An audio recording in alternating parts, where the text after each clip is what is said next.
and our weekly video segment to take you into the back shelves of your local video store, back where it says horror videos, and where kids are devouring some awful films that we call the video nasties. Are you freebasing? Inquiring minds want to know. I have to break free from this culture of mechanical reproductions and the thick incrustations dying on the surface. Fuck the prime time, bitch! On with the new flesh. The pain, I can assure you, will be exquisite. As for our deaths, come with me and be immortal. We have such sights to show you. Gotta return some videotapes.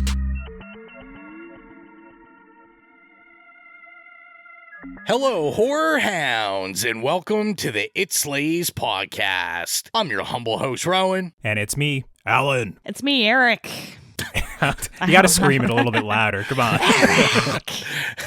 It's a very bad idea. And we are back, and we are mic-less this evening. If you listened to our last episode, the drama continues. Yeah. This is a new war, I think. We've moved on from the Colton versus Willow war, and this is our Marvel Civil War now, maybe. Yeah. It's internal. It's getting personal, you know. Yeah. He just would not attend in protest, so, you know, we get it. The real question is who's Steve Rogers and who's Iron Man, and what side characters are me and Jill. I feel like I might have Ant-Man energy or something. You're Pepper Potts. Pepper Potts. Nice. Damn. That's kind of weird. Is that implying that who's Iron Man? Use your imagination. Yeah. It's Pride Month, you know. It's all good. It's Mike. I feel like Mike could have that Iron Man. Are you saying that you think Colton would look better in a tight-fitting Captain America spandex suit? Listen, nobody wants to see me in anything tight-fitting right now. But yes, we are back, and we're going to get into it. What have we been consuming? What have we been watching? What have we been reading? What have we been listening to? All of that good stuff. Jill, let's start with you this time. Oh, that's great. Thank you. So yesterday, I went to the theater and had a really good theater experience because I didn't go to a chain theater. I think I'm done going to AMC, Regal, all that stuff. Because when I talk about obsession in a little bit, I'm going to talk about my horrible theater experience. Okay. Yeah. That's a common discussion for Rowan and I on Now Slaying. That's like every other episode. One of us have a horrible experience. It's the same thing when I'm on Now Slaying as well, actually. Yeah. That you have a horrible experience? Yeah. Yeah, at the theater. Yeah. Oh, I thought you meant on the episodes. No. I always have a good time. But I found this theater close to me, and it used to be a Regal, and then they renovated it, and it's very retro. It looks awesome. The food is amazing. It's pretty cheap. I got these fried mozzarella wedges and fries.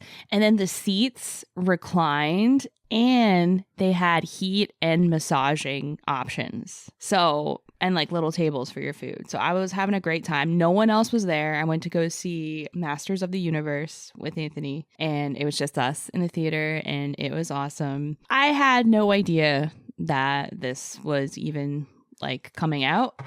This was all Anthony, and yeah, I just went I went along for the ride, and mostly also I went because I think Skeletor is hot. So, and none of you guys have seen that, Jared right? Leto, or I fucking hate Jared Leto, first of all. I was hoping to get that reaction. But he was actually really good. It hurts me to say this, but he was really good as Skeletor, and I've been seeing that on reviews as well. People hate him, but they're that was actually a good casting choice. And you don't get to see his face or anything. It's just it's his voice. And it doesn't even sound like him. So yeah, he was pretty good. Also probably a better Pride Month pick than Jurassic Park 3 also, because Skeletor is pretty gay. As well. Yeah. Yeah. I'm just going to interrupt this now. Yeah. I was going to save it for later on. Whorehound Nicholas, when he sent in his voicemail. Oh my God, we're jumping right to the end of the show. Yeah. Well, I mean, it fits so well. He said in his email that he went to go see Masters of the Universe in the movies, and he said, to my utmost surprise, think that was more of a pride pick than Jurassic Park 3. Oh my God. I just thought it was funny that literally you guys exact same sentence about Masters of the Universe. Yeah. And it actually is pretty gay. But I haven't seen, I don't know if you guys like grew up watching like He-Man or anything, did you at all? I only know that raunchy YouTube music video. Oh, yeah. About like, I think it's like about He-Man and Skeletor fucking or something. Like it's, I don't know. I can't remember it. The last time I heard it was probably 20 years ago now.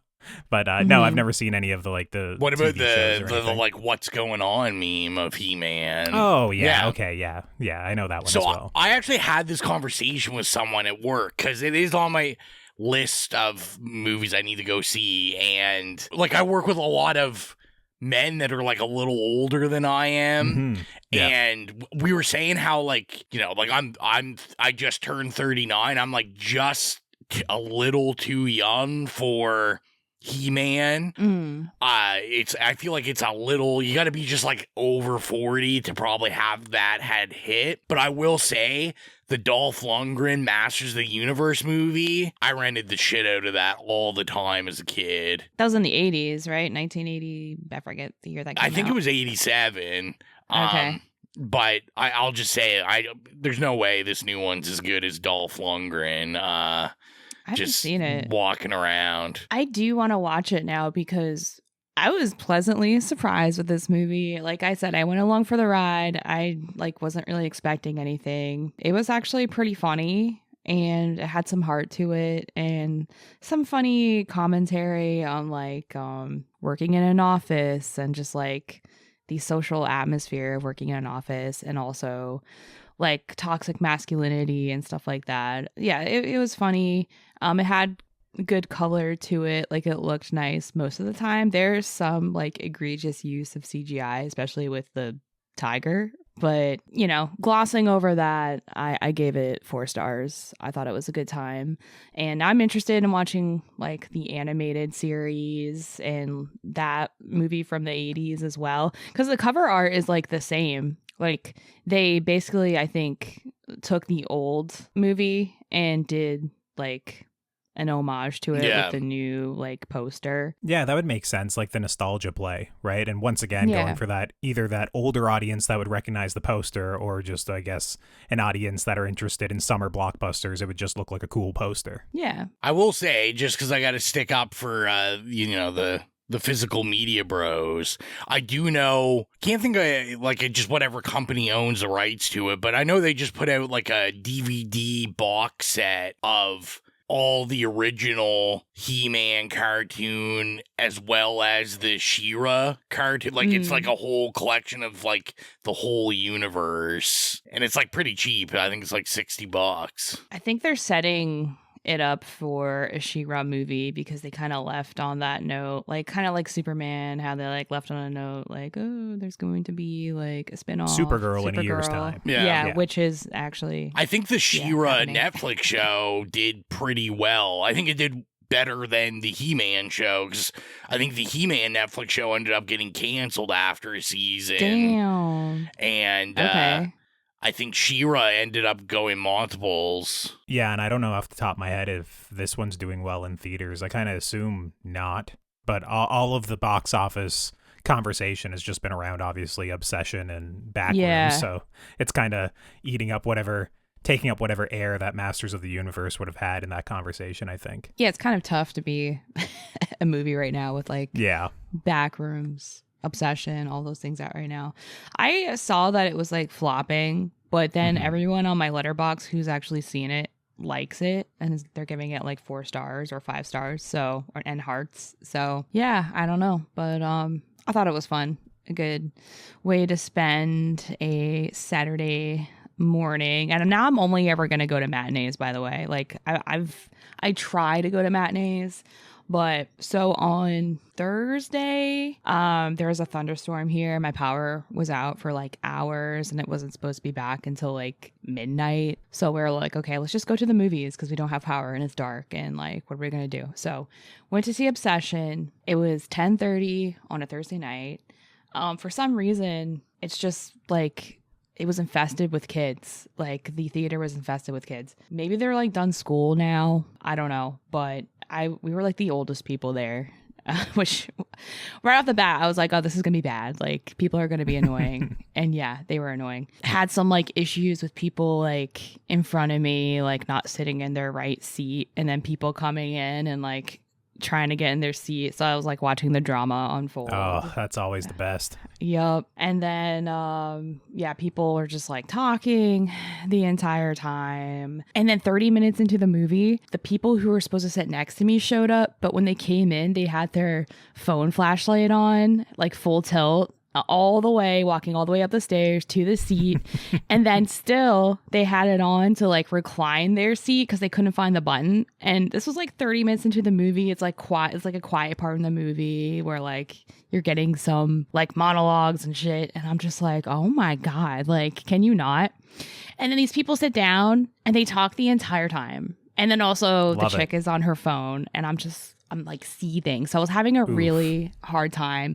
I don't know about you guys, but I have a hard time when people are like being assholes in a movie and talking to like pay attention to the movie anymore because I'm seething. I'm like brooding. Yeah. It gets to me as well. And then I'm always I'm right on edge of like, should I shout at them? Is this going to start something? I find weirdly enough, if it's just me by myself, I'm more likely to shout because at least, you know, there's no blowback on like my friend group. But we went to see Backrooms recently and it was a similar thing. And one of the guys I was with, he actually works at the theater. So after dealing with it for about 25, 30 minutes, we actually got theater employees in and ratted out these kids because they were terrible the entire time on their phones talking, and kind of every single time they'd show anything with the Backrooms, they'd go like, ooh, it's the Backrooms, you know, sort of shit all the time. Just killing the whole vibe of this movie, right? So, I'm the same way as you. I'm just seething. I couldn't even, I said as much on Now Slaying. It's like, I can't really judge the first 25 minutes of the movie too much because I was so pissed off. I was just like blind fury, you know? Yeah. No, theater etiquette is dead. Like, it's so bad. It makes me not want to go to the movies, which is awful because it's like one of my favorite things to do. Mm-hmm. And this is the cherry on top of everything. So in the beginning, before the movie even started, these kids were making like long fart noises. Classic. And then they would just giggle. And then that happened. Some like Scary Movie 6 humor. That's good stuff. Yeah, they're in the wrong movie. And then it continued throughout the movie. And at one point I got mad, and I tried to shush them, which was a bad idea because they like shushed me back and started mocking me. And Yep. There's nothing better than just feeling old by kids harassing you. I'm like, man, I'm just trying to watch the movie. Can we not? So yeah, that ruined it for me. I gave Obsession 4 stars. All the hype, I think, also kind of ruined it because everyone's like, oh, Jill, you got to go see this movie. This is a Jill Coda movie.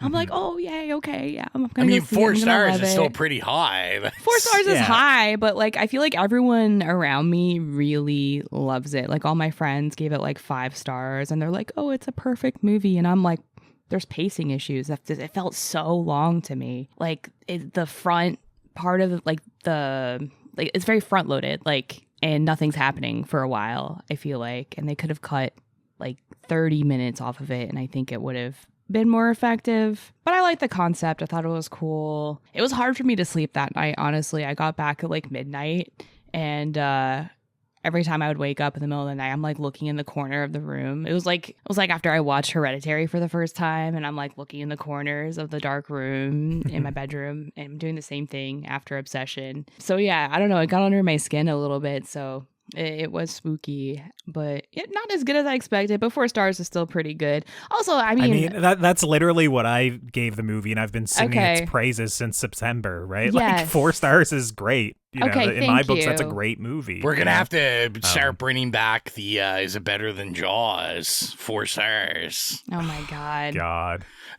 I think I'm like defending myself because my friends were like, oh, you only gave it 4 stars. But it's also kind of like what you said. Like, you're a tad late seeing the movie. It's been out in theaters for a month. You're seeing it kind of in the glow of like this. It did over $100 million at the box office. It's a little $750,000 movie. Everybody's loving it. People are going to see it 2 and 3 times.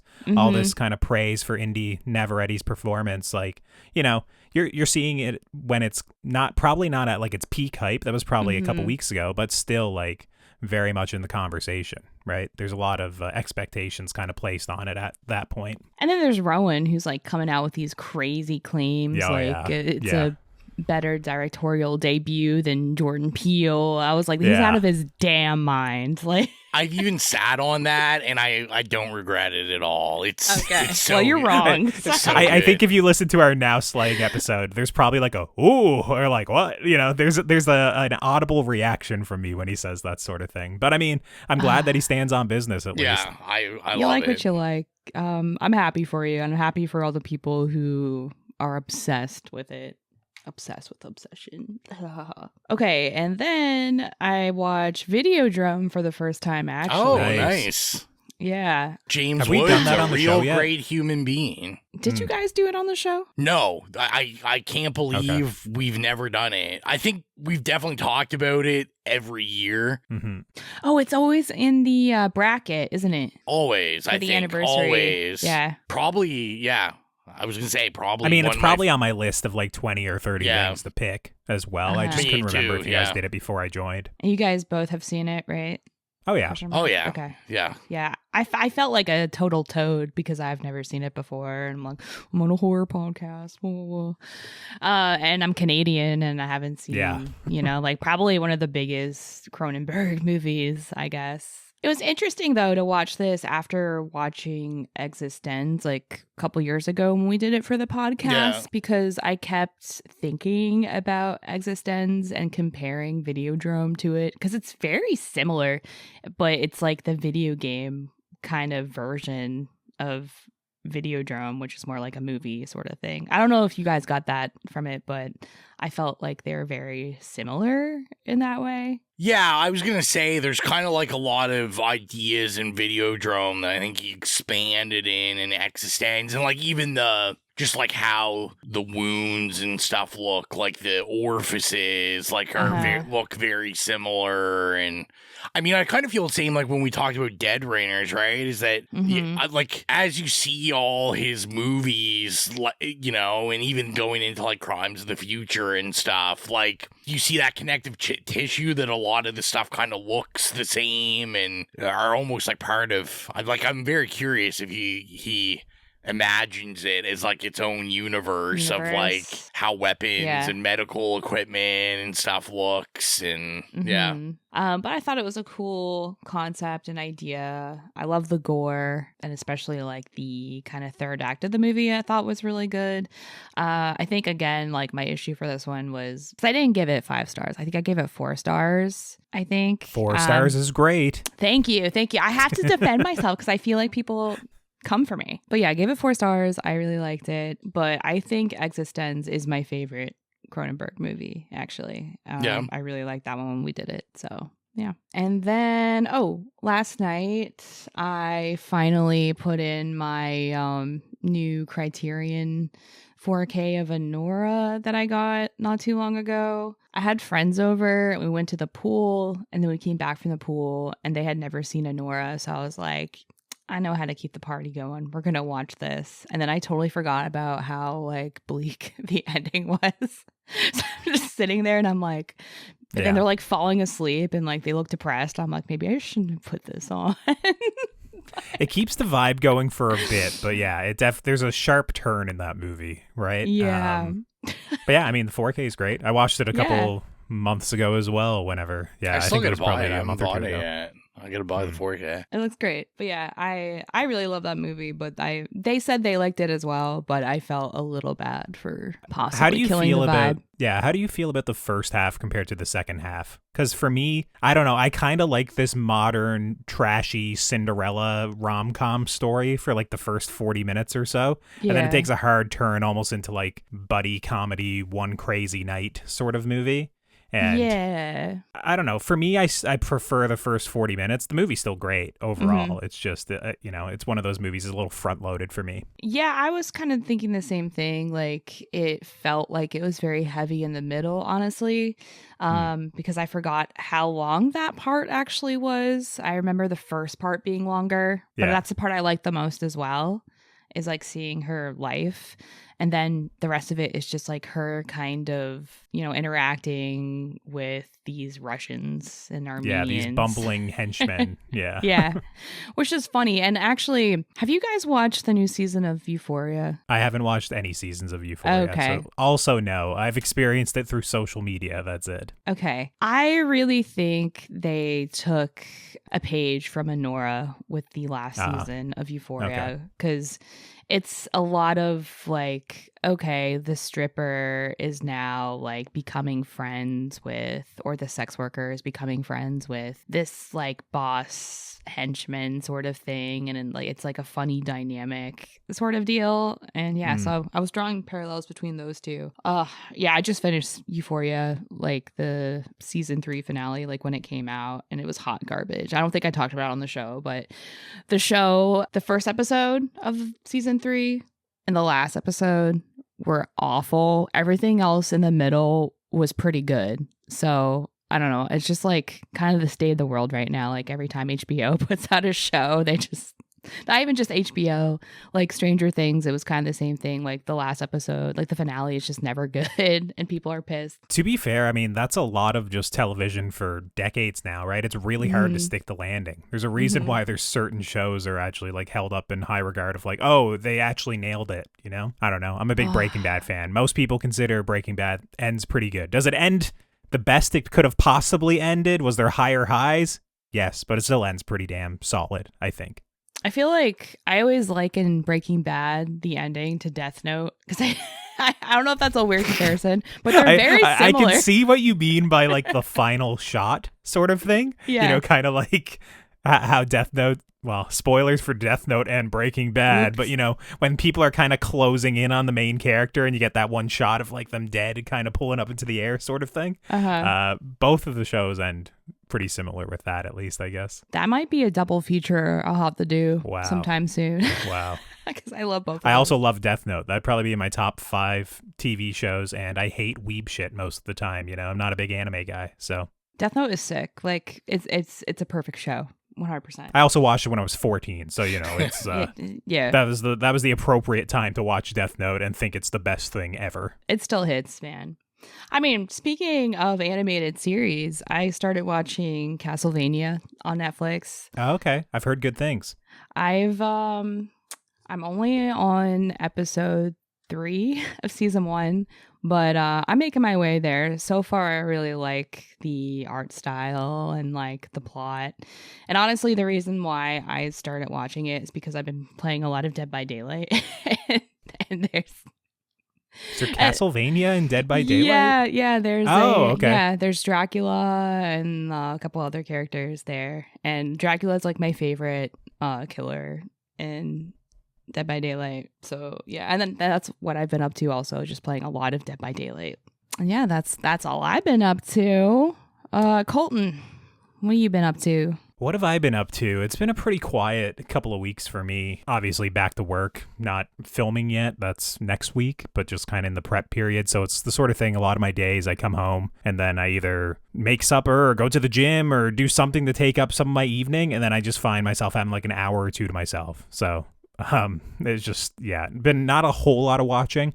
I did get to the theaters and check out Spielberg's new movie, executive producer on the movie we're going to be covering tonight, Disclosure Day.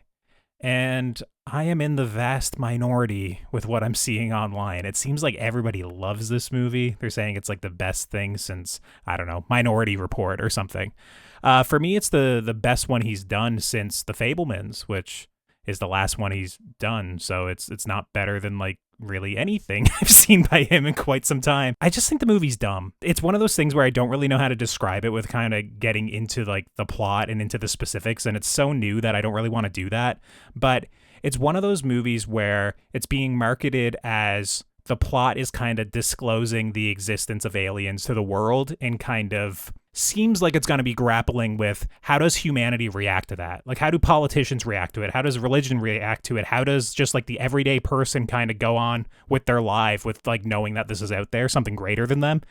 And the movie like really does not kind of grapple with that whatsoever. It's basically an espionage thriller of Emily Blunt and Josh O'Connor each being chased for different reasons, and any sort of like sci-fi UFO aspects is more like set dressing. A lot of it revolves around like sacred artifacts that they're kind of like holding on to that do mysterious, unexplainable things. It seems like they just do things if the plot needs it. Everyone is confused for the first 90 minutes of the movie. There's a lot of like unintentional comedy to me. Like there's a scene early on where nothing is explained, where a sparrow flies in through the window, or not a sparrow, sorry, a cardinal, a bird flies in through the window and it lands on the table. And then Emily Blunt starts speaking Russian when the cardinal is there, and then the cardinal flies away, and then she's no longer speaking Russian. And you might think that that's going to be explained in detail later on. There's reasons as to why she might speak different languages explained, but not that specific moment with the cardinal. So it's very like unintentionally comedic, especially in the beginning of the movie when you don't know what the hell this movie's going to be. So it's this kind of confounding movie that feels like it has big ideas, or it should have big ideas that it's grappling with, and it doesn't. And then basically at that point, everything kind of just falls like a house of cards. It's pretty dumb. And I felt like at the end of the movie that I was just like way too cynical to get with what it was saying. Like, I don't think the world would unite, and like there would be peace in the world if certain things happened in this movie that it does. So if you can't get down with all of humanity coming together and basically singing Kumbaya and holding hands, you know, in 2026, this movie might not be for you, because it's kind of thinking that we still have a chance of getting there, and I don't really think we do. And there's just a lot of weird alien shit in it near the end too. That's really goofy. You know, it's really silly. And I was in the movie theater on like opening night trying not to crack up laughing. That it was just, this is where it went. So it felt like a movie made by like an older guy, which obviously, you know, Steven Spielberg, you know, he's an older guy. And it felt like he just has a completely different view and perception of the world and the time we're in than I think most of us will. It was like the sort of movie, like when it ended, I was like, okay, Gramps, like it's time to go to bed. You know, like this was not clever in any way, shape, or form, in my opinion. Of course, 79. Josh, how old? 79. Okay, I thought you said 99 for a second. I was like, okay, geez, never mind. This is a 5-star movie, you know?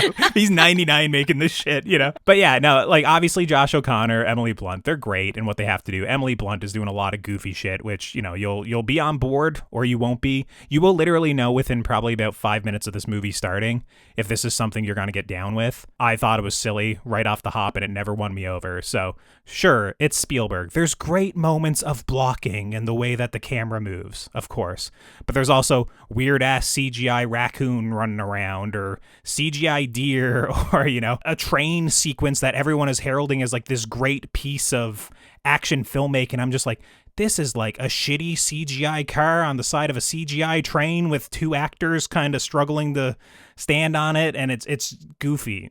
Anyways, not a big fan. I thought it was not great. It doesn't look good, like the trailer, and I get so angry because the trailer keeps coming up like every time I go to the movies, and I'm just like not interested in it. It doesn't look great. Well, and they obviously were having a quite a time, because I saw that the later like they really had to change the trailer. They did. Yeah. Just because they obviously weren't getting the response they want.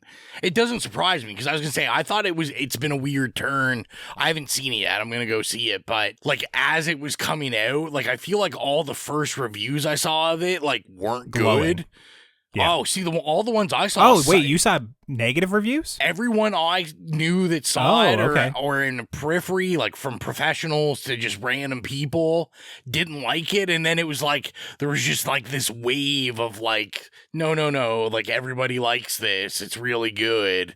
and now I don't see any like negative things about it. And oh, it's funny. Yeah, my social media has been completely opposite. It was like they had that early screening for fans at a film festival that was followed. It was like Close Encounters of the Third Kind followed by a secret screening. Yeah. And the secret screening was Disclosure Day. And that was like this big wave of everyone basically just being happy they got to see this new Spielberg movie early. And I thought it was all positive.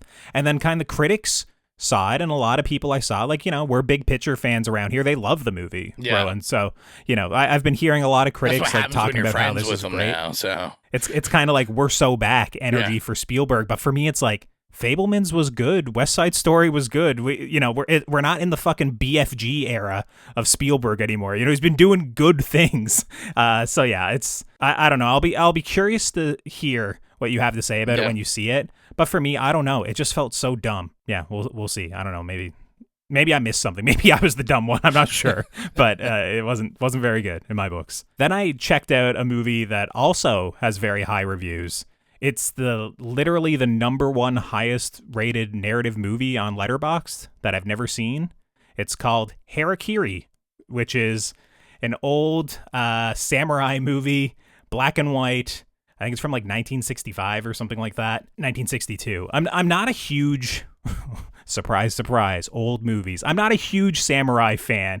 That, like, in terms of these sorts of movies, I think the only one I've seen is Rashomon, and Rashomon doesn't even really 100% fit kind of like what you think of when you think of a Japanese samurai film. You know, it's more like a folk tale than anything, like a story of three different stories, and they're intercrossing. There's folklore and all these things. You know, it's a little bit different. Harakiri, going into it, I thought it was going to be like a classic samurai movie, similar to something like Seven Samurai, which I'm sorry, I never made it through. I fell asleep in Seven Samurai some years ago, like an hour in, and I never finished it. So I thought Harakiri was going to be tough to sit through, but it was pretty great. It was obviously very well shot, you know, beautiful cinematography. It's one of these movies where they only have a couple of sets, but they make the most of it. So basically, it lives or dies by the strength of the writing and the strength of like what the characters are able to keep you engaged with. And this story is essentially from back in, I think it's the 1600s, where samurai were no longer kept by families anymore to kind of like, you know, be like, it wasn't in a wartime. So they're all just turned out and they're wandering around, and essentially they're just all poor. And basically there was this phenomenon of samurai showing up at places and basically asking to have permission to commit harakiri, you know, kill themselves in an honorable way. And essentially it's like this guy shows up, he wants to commit harakiri, but before he does so, he wants to tell his story. And, you know, obviously there's a lot of drama involved in that story. It's one of those stories that constantly gets interrupted. There's specific reasons as to why he wants certain people there to view it, certain people to hold the sword to take his head off, you know, if he fails at it, and all this sort of thing. It's basically like 2 hours and 15 minutes long, and it's more or less just this samurai telling his story, you know, once again in 2 or 3 sets, full of drama, full of intrigue. I think the movie is actually its weakest when it turns into a samurai movie near the end, where there's a little bit of action, just because it's not shot and I guess and framed in such a way that I would like to see it, and kind of goes on for 15-20 minutes. And it's not like, once again, it's not its strength, but yeah, really enjoyed it. I thought it was great. And now I kind of do want to see some more Kurosawa because this wasn't a Kurosawa movie. So I kind of owe it to myself to go back and check out like a Seven Samurai. But that's also one of those that like people hold in such high regard that I almost want to see it in like a theatrical experience first. Now that I tried to put it on my, you know, my Criterion viewing that one time and just fell asleep, you know, I like, obviously I wasn't giving it what I should have when I was watching that movie. So now I'm kind of waiting for the right moment. But yeah, Harakiri, I've now seen the number one highest rated movie on Letterboxd, and I do agree. It's pretty great. You know, good watch. Do you think surprise? You think the rating is accurate? Like, do you think it's worth being the highest rated? No, well, no. But I mean, all that sort of shit's subjective, right? Like, maybe once again, taking this movie in, having seen all the, you know, Kurosawa that came before it, maybe it really pairs well with all that, or maybe it is critiquing or dealing with that. I'm not sure. It definitely has a lot to say about this honor-bound code of samurai and kind of like Japanese people at the time, and basically kind of saying that this is all built on a facade, that they're kind of lying to themselves, and they've been lying through historically about what this means. And from what I understand, a lot of, Kurosawa's samurai movies is kind of like that honor-bound code as well. Of course, in Seven Samurai, there's a bunch of different types of samurai. I'm sure they're not all honorable, but you get what I'm saying. He's known for a lot of really traditional samurai films, so maybe a pair is better if you're more knowledgeable in the subject. But I mean, it's a great movie. If you look at like the top 5 or 6 on Letterboxd, I mean, they're probably not my favorite movies, but I kind of understand why they're there. So it's another one of those where I was kind of in between a 4 and a 4.5 sort of thing when I finished it, and it was a solid watch. And then keeping in the same vein, obviously, of watching this highly regarded, revered material, I moved on to Scary Movie 1 and 2. Oh. Hell yeah. Oh boy. Yeah, the sacred films. Huge blind spots for me. Weirdly enough, I've never seen Scary Movie 1 and 2. I've only seen 3, 4, and 5, and 6. So I checked out Scary Movie 1 and 2, and to tell you the truth, I was pretty impressed by them. They're one of those movies that they're pretty stupid, but they're also a little bit clever in the like joke a minute sort of thing. It's not only just decent writing or decent like setup and payoff of jokes. There's like visual gags, physical comedy, references. It's basically almost like every frame of the movie, there's some sort of joke that is present in the frame or it's getting set up. So even though, obviously a lot of the jokes fall flat, they're like always swinging. They're always pitching, it's like there's always something every 5 minutes that'll get a little bit of a laugh out of you. So I thought they were both good. I enjoyed both of them. I probably would have absolutely loved them, as a kid growing up. I mean, I thought Scary Movie 3 was funny at the time, which I don't know if that's actually the case, but, I did really like both of these, seeing them in 2026. Kind of too, like, I feel like 1 and 2 are kind of like the tail end of like that real strong, like, it was a while, like 10-year period of Wayne's brothers just kind of killing it with spoof stuff. Cause they had I'm Gonna Get You Sucker, and they had like Don't Be a Menace to South Central while you're drinking juice in the hood. And this was just kind of their, another their magnum opus. Yeah. Like kind of higher budget to the rest of those. And probably the last real good stuff they did. Yeah, I thought, like I said, both of them were solid. I enjoyed it. And in kind of the light of the new Scary Movie, it is crazy how much of like Scary Movie 1 and 2 are coherent and have a plot that you can follow. I mean, Scary Movie 1 has like a huge twist ending payoff that is like really stupid and really funny, but it actually lands just in and of itself as a movie. I mean, I don't think Scary Movie 2 has the same thing, and Scary Movie 6 or Scary Movie 2026, whatever you want to call it, certainly doesn't have that.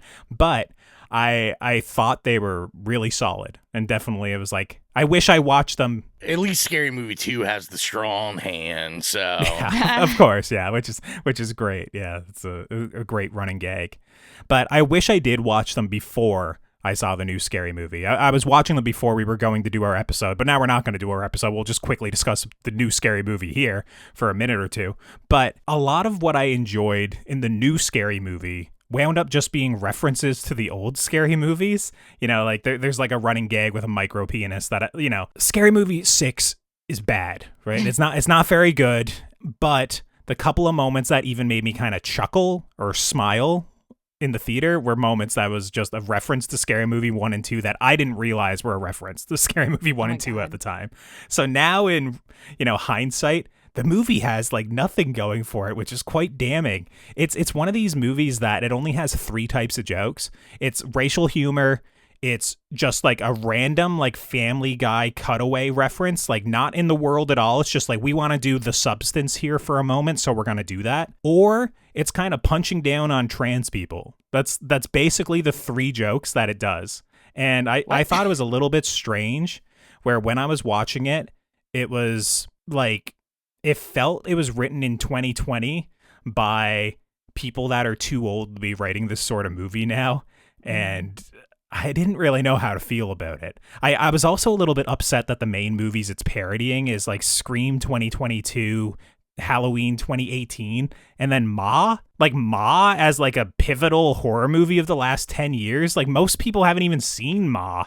So it's weird that that's like one of the main things it's parodying. I don't think it parodies a single A24 movie, which as an A24 fanboy is damning, but it's also like they could have easily worked in some of that shit.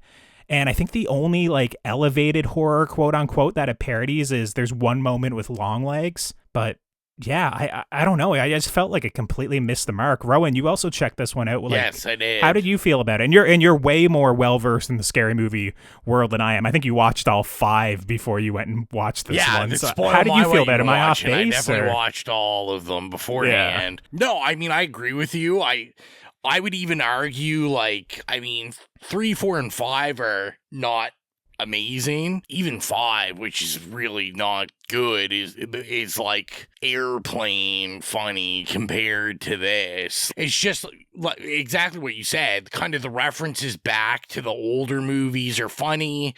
Obviously, you know, they've got a couple of jokes in here about the Wayne brothers, you know, being cut out of the 3, 4, and 5, and you know, like Anna Faris being involved in them and like stuff like that. But yeah, it's a lot of, you know, I'm a pretty big fan of the Wayne brothers, but you kind of, I find their spoof humor is like a little juvenile. It hasn't really ever evolved, where I think like a lot of the racial stuff that worked kind of in the 90s when they were parodying stuff, because, you know, like all these hood movies were coming out, and, you know, it's kind of, you know, the joke is, you know, all these movies that they're letting black people make that are like these elevated movies are like hood movies, and like it works then where it doesn't really work now.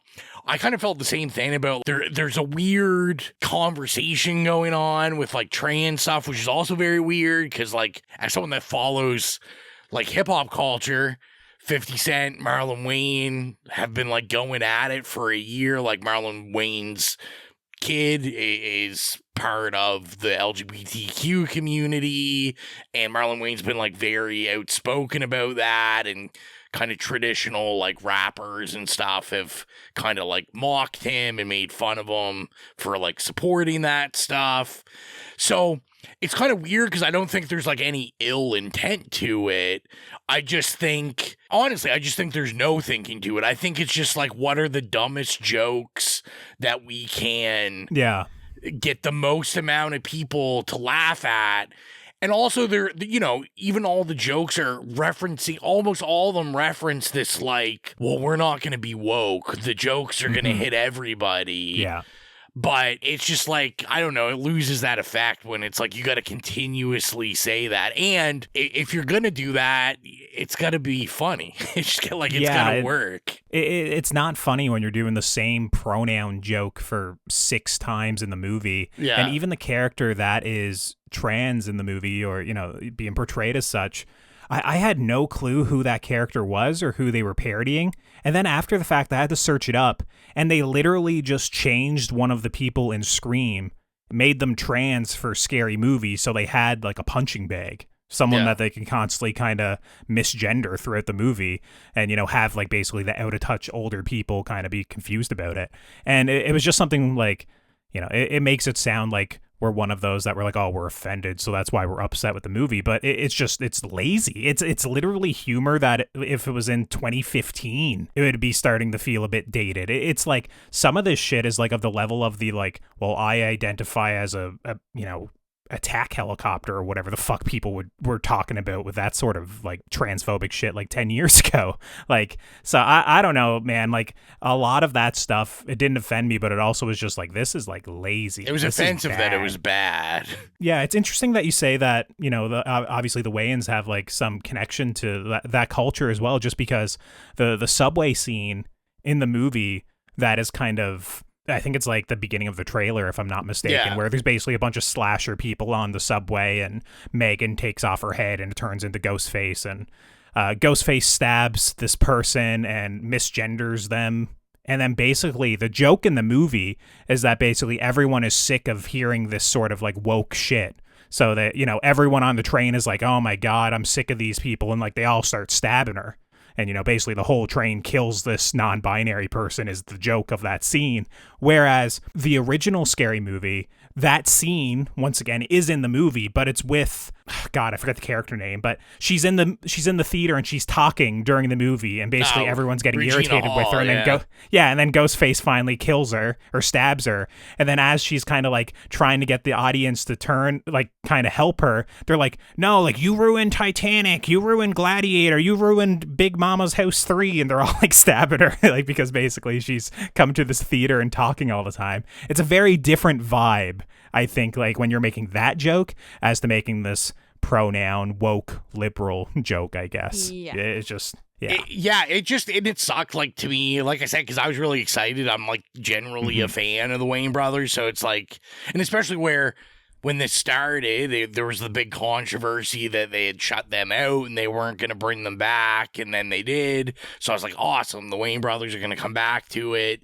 Scary Movie 1 and 2 was really good, and the franchise kind of went down when they didn't have them involved. And then, it was just like the disappointment of that. And to me, it was also like, I really enjoyed the newer Naked Gun that came out last year. Yeah, I enjoyed that as well. And I was just, which is, it's also a spoof movie, and I thought was really well done and like witty, and still had like a lot of edgy jokes and all this kind of stuff, but like that's an example of how it's done right. And so it's just kind of disappointing that it's like, oh yeah, it's making money simply on the nostalgia play of it. For sure. Were there any references or homages that you really enjoyed in the movie? Like, I thought the Get Out moment was a little fun. I like it transitions into a K-pop demon hunter music video, and I was just like, I've seen that. I was kind of laughing, but also like, is this like the right thing to be parodying? Like, why are we parodying K-pop demon hunters in this movie at this moment? Or like in the beginning, it's kind of parodying like Oscar drama and One Battle After Another and stuff. Which I understand it's also thinly parodying Scream 6 as well, but it's just, I don't know. There wasn't very much in the movie that I thought was even like clever whatsoever. There's a little gag with the substance part that kind of ends the scene that I thought was a little bit funny, and then the Get Out scene was slightly clever, I guess, but like outside of that, I think everything else was pretty terrible. You know, like seeing a bunch of kids run out the door with their arms out like weapons, and then one of them is going 6'7", 6'7", 6'7", and then they get hit by a truck is, I don't know, it's not like the high watermark for exactly. Yeah, it's not good. So to me, the only thing I really liked in it was like the return of Shorty, which like there was so much of him in the movie. There was way too much of him, which was an issue. And you know, like, I thought it was, like, kind of witty of them doing, like, you know, instead of doing, like, a what's up gag, like, where they had Shorty, like, live streaming and just, like... Oh, I hated that because Kai Cenat comes in there and he's like, so cringe here the last 6 months.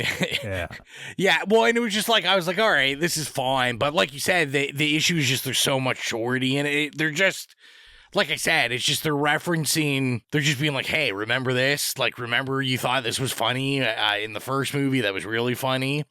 This, to me, has way more in common with, like, all those terrible ones, like Date Movie, Epic Movie. Oh, like, absolutely, than it does the actual franchise. I'm just so upset that we didn't get a moment where, you know, they're hotboxing a car, maybe driving down the road. Someone cracks the window to get a little bit of air, and they stick their head out the window, and then it gets taken off by a telephone pole. Yeah. Or, you know, we got all this racial humor. I don't know how they couldn't mix Black Phillip into the movie somehow, you know? That would have been so good.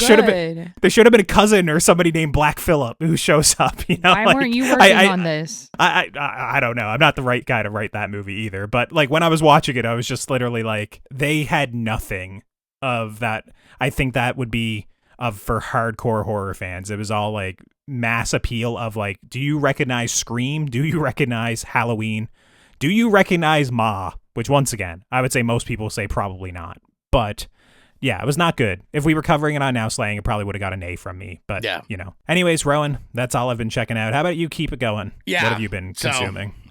We already blasted through. I watched all those scary movies and all that good stuff. So I got to kind of knock off some stuff that's been on my list that, you know, I didn't get a chance to check out. So I did finally get a chance to check out Project Hail Mary. Oh, thumbs down. Yeah, thumbs down for sure. Shit. You haven't seen it, Jill, so you don't know the reference. You don't get the reference. Yeah, that's right. But that might bring you to tears. I'm not going to lie. I went in and I tried my hardest to be like, I'm going to be like real tough judge on this movie. Like, why? Why'd you go in wanting to hate it? I don't know. I was like, I feel like the hype. I don't like, there's no way the hype's all, okay, you know, it's your obsession. It's my obsession where I was like, everyone I see, it's like 5 stars, 4. I was like, there's no way.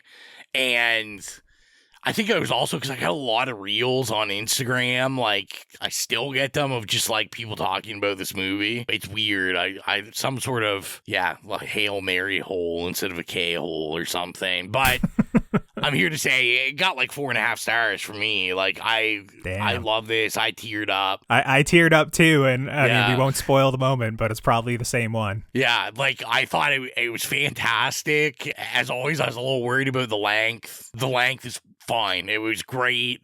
I love the story. I thought the music was fantastic. The score was fantastic.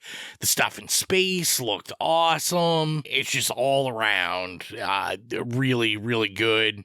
Gosling's really good in it. I definitely say like a top performance from him. Yeah, I really enjoyed this. And I mean, like, there's nothing I'm going to say that like 8 million people aren't saying because everyone loved it. So if you haven't seen it, go see it. It's fantastic. So then I got to check out one that came here I wanted to see. It's another one of those movies like my local theater. There was like 3 posters up for it, and then I knew they weren't going to get it. They never get it. And I think it played in Halifax for like a couple days. But I got to check out Alicia Harris's directorial debut, Is God Is. I meant to watch that before this episode because I've been looking forward to it as well. And it just hit VOD, I think, this week. I really enjoyed it. It was better than I thought. I was very interested in a movie where Sterling K. Brown is the villain because obviously he's like notoriously... He just always plays like a really nice guy. And so this what is that show that everyone just cries at all the time? He was on that, right? Yeah, that's kind of there we go. Yeah, this is fantastic. If you're into like Kill Bill, this, you know, it's the very similar kind of thing. It's like a revenge story of 2 girls hunting down their dad and basically everyone associated with them.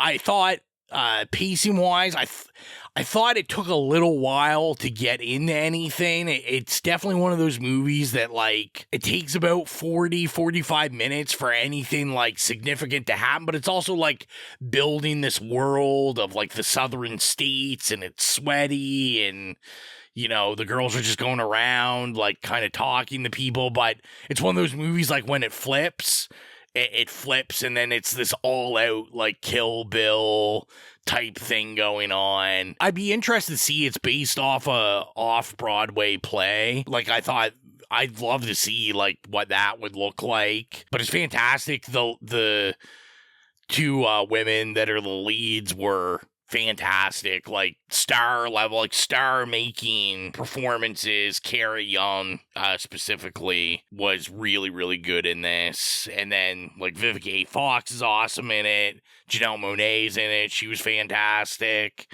The cast is crazy. It's just, like I said, it's still pretty new. I don't want to like ruin anything for anybody. But yeah, if you're into like Kill Bill or that kind of like revenge type movie, you know, Kill Bill walk, so I don't know if to say this could run. It could walk beside it, I guess. But yeah, highly suggested. I enjoyed it. Then I don't know, maybe I was influenced because you guys were talking about Forbidden Fruit there, but I watched Lily Reinhart's film American Sweatshop, which I had like flagged like months ago, and then I just never watched it. Like I was like, oh, I should watch this, and I think I had it on one day, and then I never did actually watch it. So I sat down and watched it, and I thought this was pretty good. Colton was telling me it was apparently similar to Faces of Death storyline. Based off what you wrote, yeah, like almost identical, I believe. Yeah, it's basically about a company that looks through posts that go on social media and decides whether they should be censored or uncensored and let allowed to be posted. So it's just people that work in like a call center environment, but all they're doing all day is watching the most fucked up videos possible and how that affects them. And then the plot's basically, you know, like Lily Reinhardt sees a video that she can't get out of her mind. It's basically like snuff, and she's determined to like track down the creator of this. It's like Videodrome. Oh yeah, kind of also, yeah. I'm not joking, Rowan. That's the exact plot of the new Faces of Death. Other than that, the video she sees might be a reference to the original Faces of Death movie, but now real. That's the only distinguishing feature that differentiates the two. And I like this. I thought it was pretty good. Like, it's an interesting story. Unfortunately, it's one of those things where I don't know if anything actually happens in the movie. Like, I don't feel like there's no real climax. Because even when she's, like, unraveling this mystery, the mystery's like kind of boring when it's unraveled and nothing actually gets resolved. And it's more becomes just like a personal growth movie of like, I work a crappy job. I really want to do another job. Like I'm growing as a person. I thought the most interesting parts about it were just the work setting. And I'm pretty sure the place she works in it is, what's that company called? Plantier or whatever. I remember being like, oh, that's weird. Like, this is a real company's name they use. Palantir. And that's who they work for.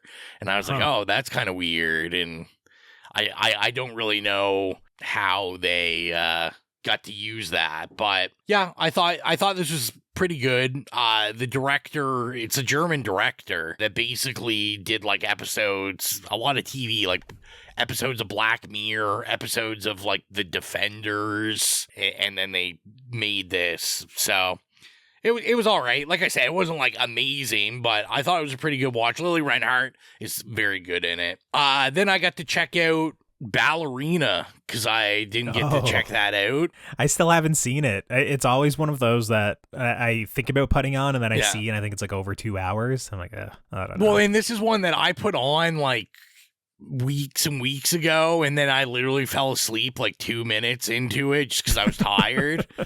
And I was like, shoot. So I finally sat down and I was like, I'm going to watch this. And I thought it was a pretty fun time, especially because I was going in not expecting a lot. You know, a franchise I love, but it's like a spin-off of a franchise. I was like, oh boy, here we go. And how much John Wick is actually in it? He's in it far more than I thought he was going to be. Because so this takes place in between, I believe, 2 and 3 or 3 and 4 or something like that. I love when they start doing that. So you see the scenes, because in the third one, it's the one where he goes and Angelica Houston, whatever John Wick that was, I think it was 3, where he think it is 3. Cashes in his favor and they got to burn off his tattoo or whatever. So he's basically the ballerina is at this gang's hideout or whatever. Yeah, I remember there's a ballerina dancing on the stage in one of those scenes. So you get to see this character, like, see him go into the room with Angelica Houston. So at first I was like, okay, like he did the thing where like, oh, these are scenes from John Wick 3, but then like he's actually in it for like half of the movie. There's John Wick fight scenes. They fight against each other, with each other, all that kind of stuff. Keanu is in it a long time. I just like this because John Wick is like elevated action movie to me, where this is like has some really cool fight scenes, but it reminded me of like a gem you would like rent at a video store that it's just like some cheesy 80s movie. And you're like it's not amazing, but you're like, oh man, there's some awesome, like, there's a very long extended fight scene of our main ballerina and like a bad guy where they're just fighting with flamethrowers. And it's like, it's incredible. But it's like super wild and outlandish, and it's like it's super extended and long, but it's cool. It just kind of had a vibe of like a cool B action movie, and I really like the atmosphere. Everything is Like Jill might like it. Everything is very bisexually lit. Everything is like blues and pinks. I will be watching it because Anthony loves John Wick, so he's... Yeah, like I said, to me it was worth a watch. I had a pretty good time with it. To move a little faster here, I watched The Plastic Detox and The Crash, which are 2 Netflix documentaries. Of course. I thought neither were very good. The Plastic Detox was like an interesting thing, you know, about microplastics and stuff, and that they're shrinking everyone's penis. And they measure taints. You watch a woman measure a baby's ball to taint length on a table at a coffee shop for some reason. Oh. But it's just, you know, it's just the Netflix thing. It's like, I kind of wanted like an in-depth science thing, but they try to make it kind of pop culturally. And there's like a thing where they're actually having like a competition with couples that try to get rid of microplastics in their house to see if that helps fertility rates. But, you know, and then it's just like, it seems like a science that's not really perfected yet. It's just like one old woman really pushing for this in like unrealistic ways where it's just like, I don't know, it's like, don't wash your body because you can't use shampoo. It's in a plastic bottle.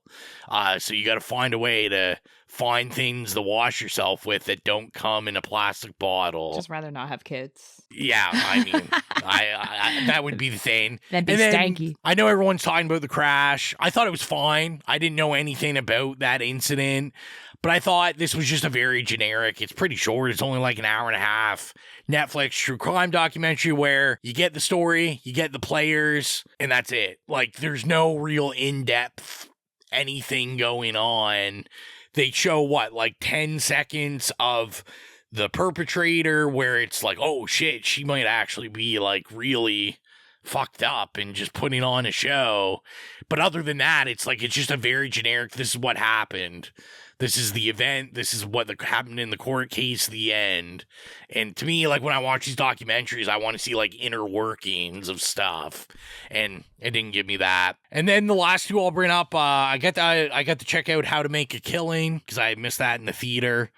And I thought this was pretty fun. I know you saw it, Colton. I thought it was a pretty good time. Yeah, Mikey Madison, or is that anybody? Am I saying that right? She's not in that one. No. Who is it? Margaret Qualley. Margaret Qualley's in this one. Yeah. I was trying to remember who's in this one. Yeah, I thought it was good. Glenn Powell was good. I thought it was pretty like fun, pretty funny. Could you buy him as the broke? No. Okay, I was gonna say he's way better at like basically the billionaire side of the movie than the other side. I was like, this guy is far too attractive and model-esque to be down on his luck this hard. But I thought it was fun. I mean, like, it's nothing too serious. I think it takes great twists and turns with the ending and all the stuff like that. Mm-hmm. But to me, this is just like one of those fun watches that I watched it and I was like, yeah, that was, if I had saw it in the theater, I would also been happy. It was like just a fun little kind of thriller that, you know, kept you on your feet for a while. And then I'll end it. I checked out, it's just kind of one on my watch list. I checked out Three Amigos. I'd never seen this before. So this is the comedy movie from 1986. It's a John Landis comedy with Steve Martin, Martin Short, and Chevy Chase. Basically about 3 actors that a poor community in Mexico hire because they see a movie that basically they're like heroes that fight bad guys in westerns, and the Mexican people don't know they're actors. They think it's a documentary, so they hire them to come fight a gang that's taking over their town.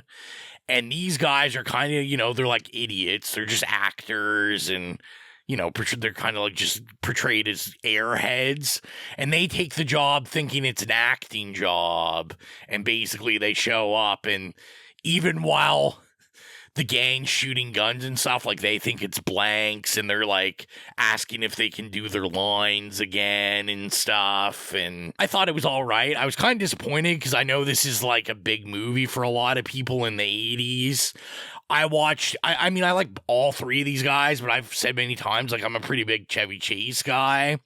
And he's not very good in this, I don't think. Like, he's definitely playing third fiddle to Martin Short and Steve Martin. They would have been the bigger actors at the time. Okay. Steve Martin definitely the leading man, but their roles were just meatier, and Chevy Chase just kind of plays Chevy Chase, really. He's just kind of this arrogant asshole type guy, but, you know, Chevy Chase is known for, like, physical comedy, and he basically has zero physical comedy in this. I just thought it was pretty mid. It just was like, I laughed maybe twice, and that was about it. And it's hard, because I'm coming into it not overly liking Western movies, so it's like a very much a Western movie, and John Landis's joke on Western movies, so I feel like maybe a lot of the jokes didn't land for me, because I'm sure he's referencing stuff I've never seen. So yeah, that's all I've been watching. Let's get into the episode for the week. Our lovely Pride pick, picked by Colton. Don't set it up like that. the non-Pride pick, picked by Colton. During Pride Month. I mean, if you listened all the way to the end of our last episode, you know that tonight's pick is a little controversial. But listen, someone has to look out for our conservative fan base, you know, the sort of people that get upset when we throw terms like hillbillies around.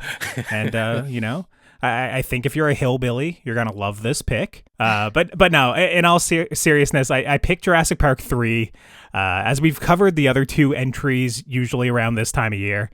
And I had it listed for my next pick without kind of noticing the dates, how it all lined up. I didn't have a good Pride pick ready to go.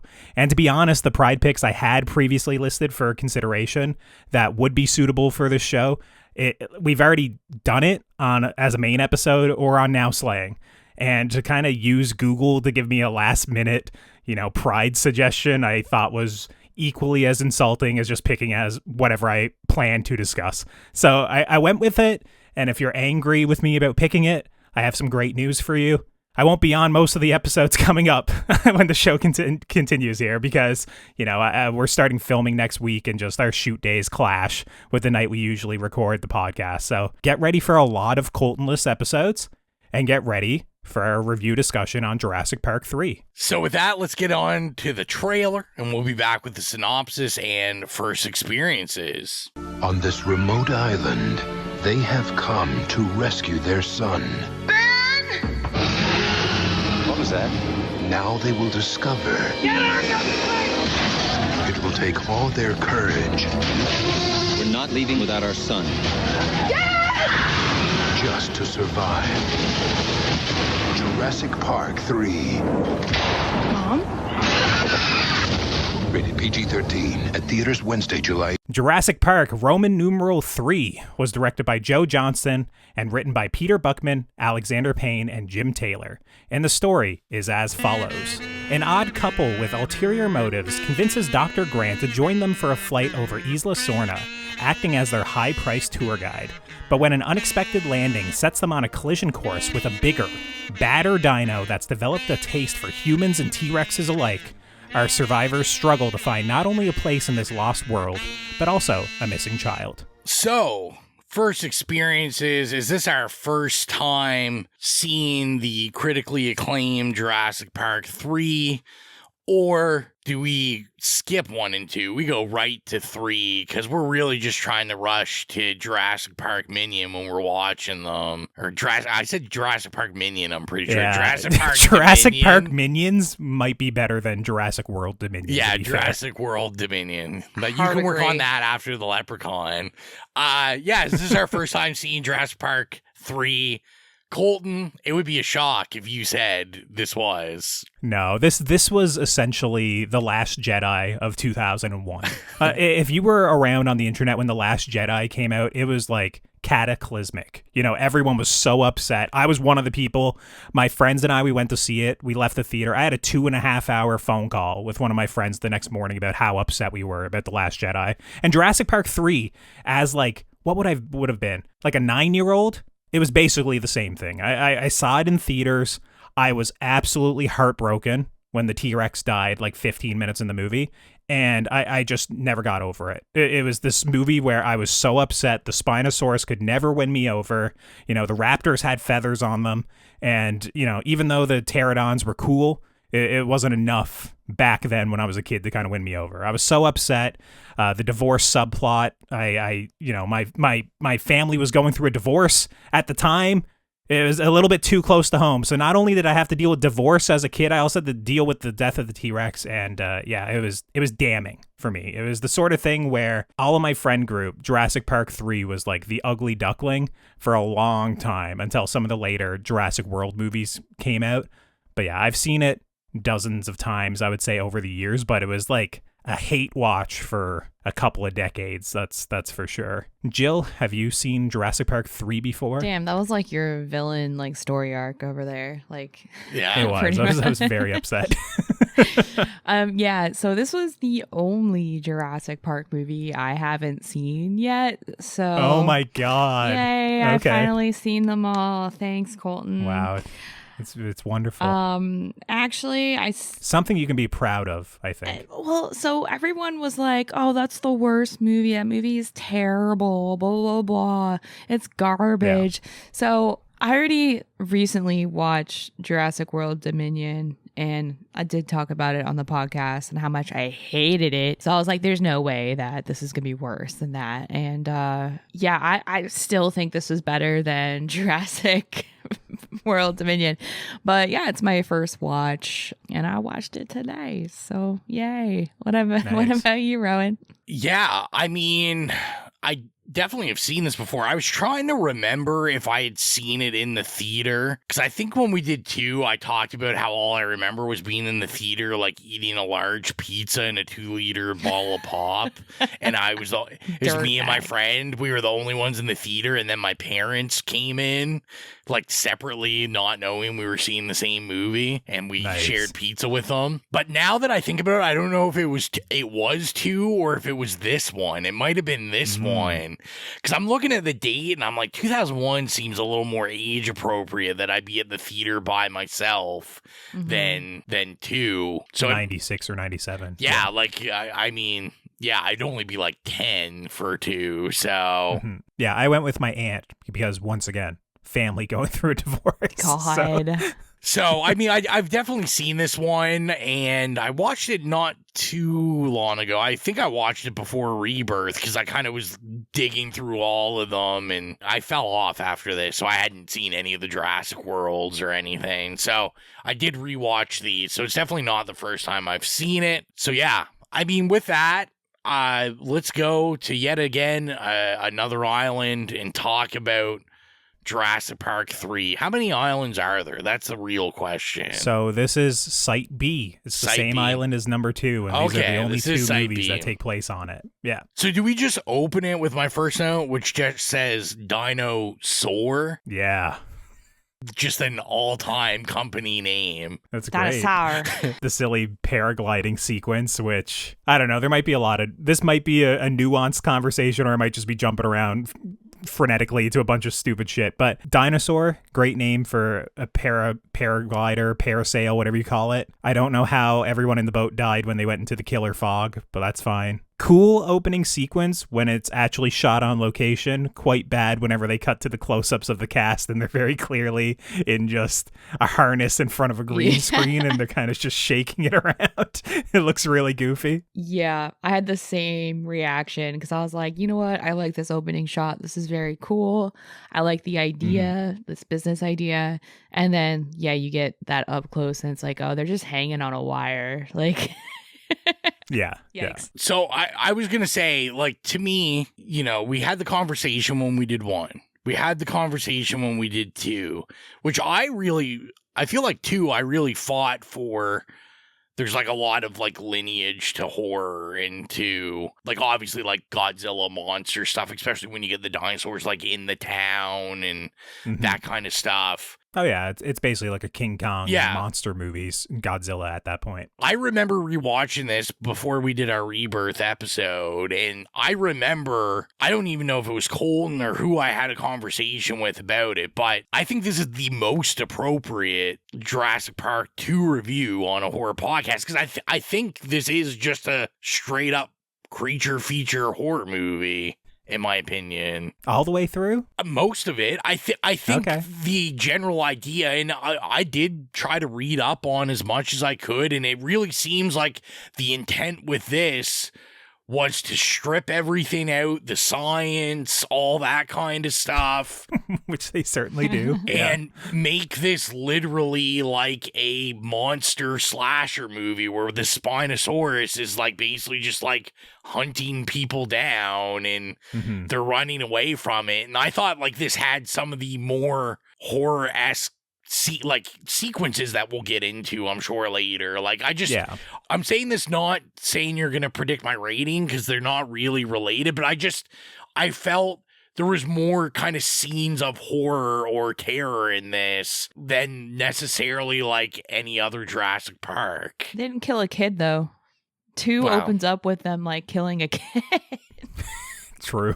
So I feel like that's pretty And one horror. has like the goat leg on the window, which is like an all-time jump scare, or Laura Dern grabbing Samuel L. Jackson's severed arm sort of thing. Like, there's a couple of really good jump scares in the original Jurassic Park, in addition to just some... I guess I get what you're saying, because the Spinosaurus is a movie monster, 100%. That's what they're going for. It's why they kill off the T-Rex in the beginning, which, as a 10-year-old, I couldn't understand. I was just heartbroken. But they want to do it because at this point in time, the T-Rex was no longer viewed as scary, right? It was like, it was like the hero of the franchise, or at least, the kind of like the reason you come see it, right? Like, kids were more so just in awe of the T-Rex than afraid of it. So they need something to snap its neck. This is when like Freddy in the Nightmare franchise turns into like the one guy people are rooting for, not scared of anymore. Yeah, so, they need the Spinosaurus to come in here and just snap the T-Rex's neck and just lay it down quickly, right? And then piss everybody off, but then also you establish basically a monster or a dinosaur that you're not sure what it's capable of doing. And also, like, back in this time when the Spinosaurus came out, this was not like a well-known dinosaur. I had dozens of dinosaur toys when I was growing up. I didn't have a single Spinosaurus until Jurassic Park 3 came out. And then, there's all the nerds that talk about how, Spinosauruses eat fish and they swim and all this stuff, more so than what it does in this movie, which kind of leans even more into like, they just manufactured a monster that could be bigger than the T-Rex, and in their minds probably a little bit more visually distinctive, right, with the big fin coming up and, kind of being lankier in appearance than a T-Rex. That, I mean, it is good for what they're doing, right, like for the intention of the movie. And it does set the tone for like the Jurassic World movies, because they're also just like manufacturing the Abdominus Rex and like making scarier like monster dinosaurs. Yeah. Now, basically, all those movies, I'd say they veer more into action than, like, they're more like blockbuster action movies. All of them have a sequence or two that you can point to that is like, this is a contained horror sequence. But as someone who loves the Jurassic Park movies, or even the Jurassic World movies, I don't think I have a good argument in a year or two's time to pick Jurassic World. Right, Jurassic World, Chris Pratt's quipping, he's doing a Star-Lord, he's driving dirt bikes with raptors, it's just... It's not, it jumps the shark a bit, right? It's no longer as simple as this is, where there are some sequences, we'll get into the Pteranodon sequence, and there's some genuinely good horror stuff in there for sure. Just like, once again, if you're thinking of a dinosaur not as a creature, but as a movie monster, which I think in this movie, they definitely are trying to do that. It's just, for me, there's a lot of goofy, silly stuff in this movie as well. Like, the dream sequence of the talking dinosaur. That's in no other movie. I've never seen that. Dr. Grant falling asleep on the plane, and then the raptor being on the plane with him and going, Alan, holy shit. I remember as a kid being disgusted just what I just saw, but also like, seeing it now, it is so goofy and silly. I love it. And I'm just like, what the hell am I watching? I think the franchise needs a talking raptor in it. No. Wears glasses like a scientist raptor or something. Blue gets pretty close in some of those Jurassic World movies, pretty intelligent. Yeah, they really, really does. I have a question for you, Colton, because maybe you can answer. We were talking about Blue, reminded me of that. So is there I didn't look into it deep enough about so is there a reason these dinosaurs are like red colored. Like they all have this like kind of red going on with them. And it seems like most of the like all the in this specific movie. Yeah, like the Spinosaurus has a bit of red on him, and there's a Carnotaur that pops up for like a cameo appearance that I remember once again as a kid being upset with because he just walks in. Like I think it's like where they're rooting through the piles of shit, and Carnotaur just walks in and kind of looks at him and then walks away again. And I was just like, man, I wanted to see that guy do some. The Raptors have red on them too. Also. They do, yeah, and they also have like the feathers and stuff like that as well. Not that I know of. I kind of wondered if this was where this is Site B, if this was just kind of being like, oh, like maybe they I think them. They made it. I think at this point in time, if I remember correctly, this was when dinosaurs had feathers was starting to be more of a news story. Now we see this all the time, right? Like realistically, a T-Rex would kind of be in like fur down, basically, not the way it looks like in the Jurassic Park movies, but they kind of get away from that eventually in the later movies, just constantly reinforcing how they're like genetically modified and mixed with frog DNA and all this stuff. And, you know, they're able to change their sex to mate and stuff like that, which isn't common dinosaur things. It's because they're, you know, genetically modified. But in this movie, I think it's literally just at that time, it was starting to be like a talking point of that the Velociraptor in Jurassic Park wasn't a Velociraptor, and also that they would have feathers. So I think they were kind of flirting with the idea of redesigning the raptor a little bit in this movie. You know, that's why they have the feathers, and some of them are like, they kind of have like brighter it's not plumage because there's no feathers, but like that's what they're going for. And then there's one regular raptor right at the end of the movie that rolls up, and I'm like, okay, that one's brown and has no feathers, so I don't know. I guess they still wanted to put one original raptor in here for some reason. But it can't be the Site B explanation because the Lost World takes place in Site B. Yeah, so it is just it's just the distinctive thing they wanted to do for this movie. And I think it's just, once again, they were trying to make the make the dinosaurs feel new and, you know, piss off a lot of kids in the in doing so, because, you know, I hated that the raptors had feathers. You know, one of my best friends, their favorite dinosaurs, the velociraptors, and mine was the T-Rex. So you go in, the T-Rex is dead, and then the velociraptors have feathers. You know, all the kids are pissed off. Damn. So yeah, I don't know of any reason for the red marking, I guess. One thing that I always like about this movie is the distinct shift in Alan Grant between Jurassic Park and this one. Don't get me wrong, he's a bit grumpy in the first Jurassic Park, but his whole story, like his character arc, is like opening up to these kids, you know, becoming kind of the father figure, and basically not hating the kids by the end of the movie is kind of his thing. In this one, he is such a grumpy curmudgeon that I kind of love how much of a dick he is in this movie a bit. Like there's that sequence in the beginning where he's doing the lecture hall thing, and basically he's talking about raptors, and it's very like boring raptor talk. You know, everyone here wants to hear about how raptors were ripping people apart. They don't want to hear about like the specifics of a resonating chamber or like how they're intelligent or whatnot. And I love that moment when essentially he asks for questions and everyone's hands go up, and then he's like, but not about Jurassic Park, or not about the Lost World that I wasn't there for, by the way, you know. And there's just like nothing, and he's just kind of like you know, pissed off by it. He wants nothing to do with the other Jurassic Park movies, essentially. And he it just carries forward into like, there's nothing on heaven and earth that could, you know, make me go back to that island unless you offer me a bunch of money, because, you know, Dr. Alan Grant is a capitalist and, you know, loves money too. But it's an interesting kind of character development that is like, you watch this and I'm like, man, he's so grumpy and gruff this whole movie in a loving way, but he's bit of an asshole at times. That's funny. Well, first of all, wasn't the money for his research? It was, like, yeah. So I feel like that's less capitalistic. I mean, to make a statement like, you know, no force on earth or heaven could get me go back to that island and just be like, money. It's like, well, that's the first thing rich people are going to offer you. Yeah. Like, yeah. Yeah. Not really, because they're also not rich, which is also a scam. But yeah, come on, Kirby Paint and Tile Plus. I was so pissed. I hated these rich people, and I hated like everybody except for Dr. Grant and the kid. So I was happy to see. He was great at getting T-Rex piss, but just don't ask about how he got it. Yeah, also, I was wondering, I was like, how did he get it? He just stand there with like a bottle? Golden showers. Yeah. Weird. But that's the implication, I think. I like how grumpy he is, though, because everyone else deserves it. Everyone else really sucks. So, like, I was with them. I was like, fuck these people.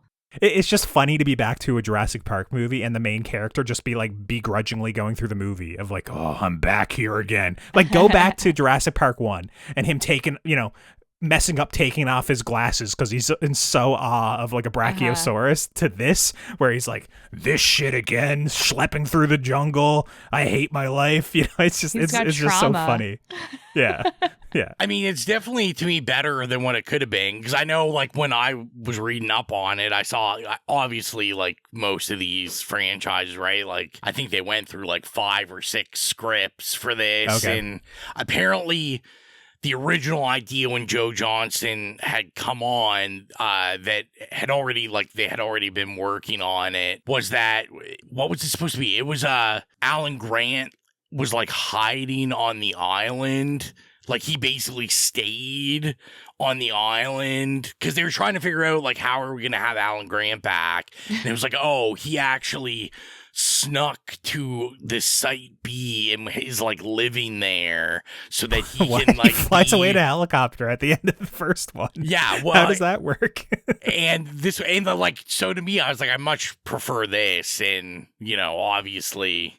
Listen, I think it worked. The out for the explanation works, and I mean, it's established that obviously he's a paleontologist, and that's no longer a sexy career anymore because there's actually real dinosaurs going around. Even though Billy is definitely putting the moves on that girl when they're brushing the fossil. It made sense to me as to why he'd be on the island. I like that better than him just living on it. That's weird. That's strange. Yeah, well, and like I said, luckily they didn't do that. And then obviously we get Laura Dern back, and I mean, I guess easy paycheck for her because there's no way she was on this for more than a couple days. So, definitely only a couple of days, if that. And I remember this was a point of contention when the movie came out originally as well, where people were upset that they weren't together. Yeah. Because the movie's kind of playing it off in the beginning where you think like they possibly could be together and maybe this kid is theirs and, he's playing with the kid at the dinosaurs and teaching him why the herbivores don't eat each other. And then, they're not a couple and she's just, a supportive friend who can be there whenever he needs to call somebody. I'm upset about that because they're I'm cute. kind of upset too. I liked how they had it all set up and I kind of wanted them to be together. They had good chemistry, and it's almost like a full circle moment for Alan Grant too to be the guy who hates kids in the first ones to, having a kid and teaching about dinosaurs and stuff. So I was disappointed by that as well. Are you upset that this isn't what Dominion ended up being? Because I do know Jeff Goldblum has said he was disappointed that he wasn't invited back for this movie. He said they never asked him to come back. And you could have had the whole gang again to get, together. I'm not saying the whole second movie to himself. True.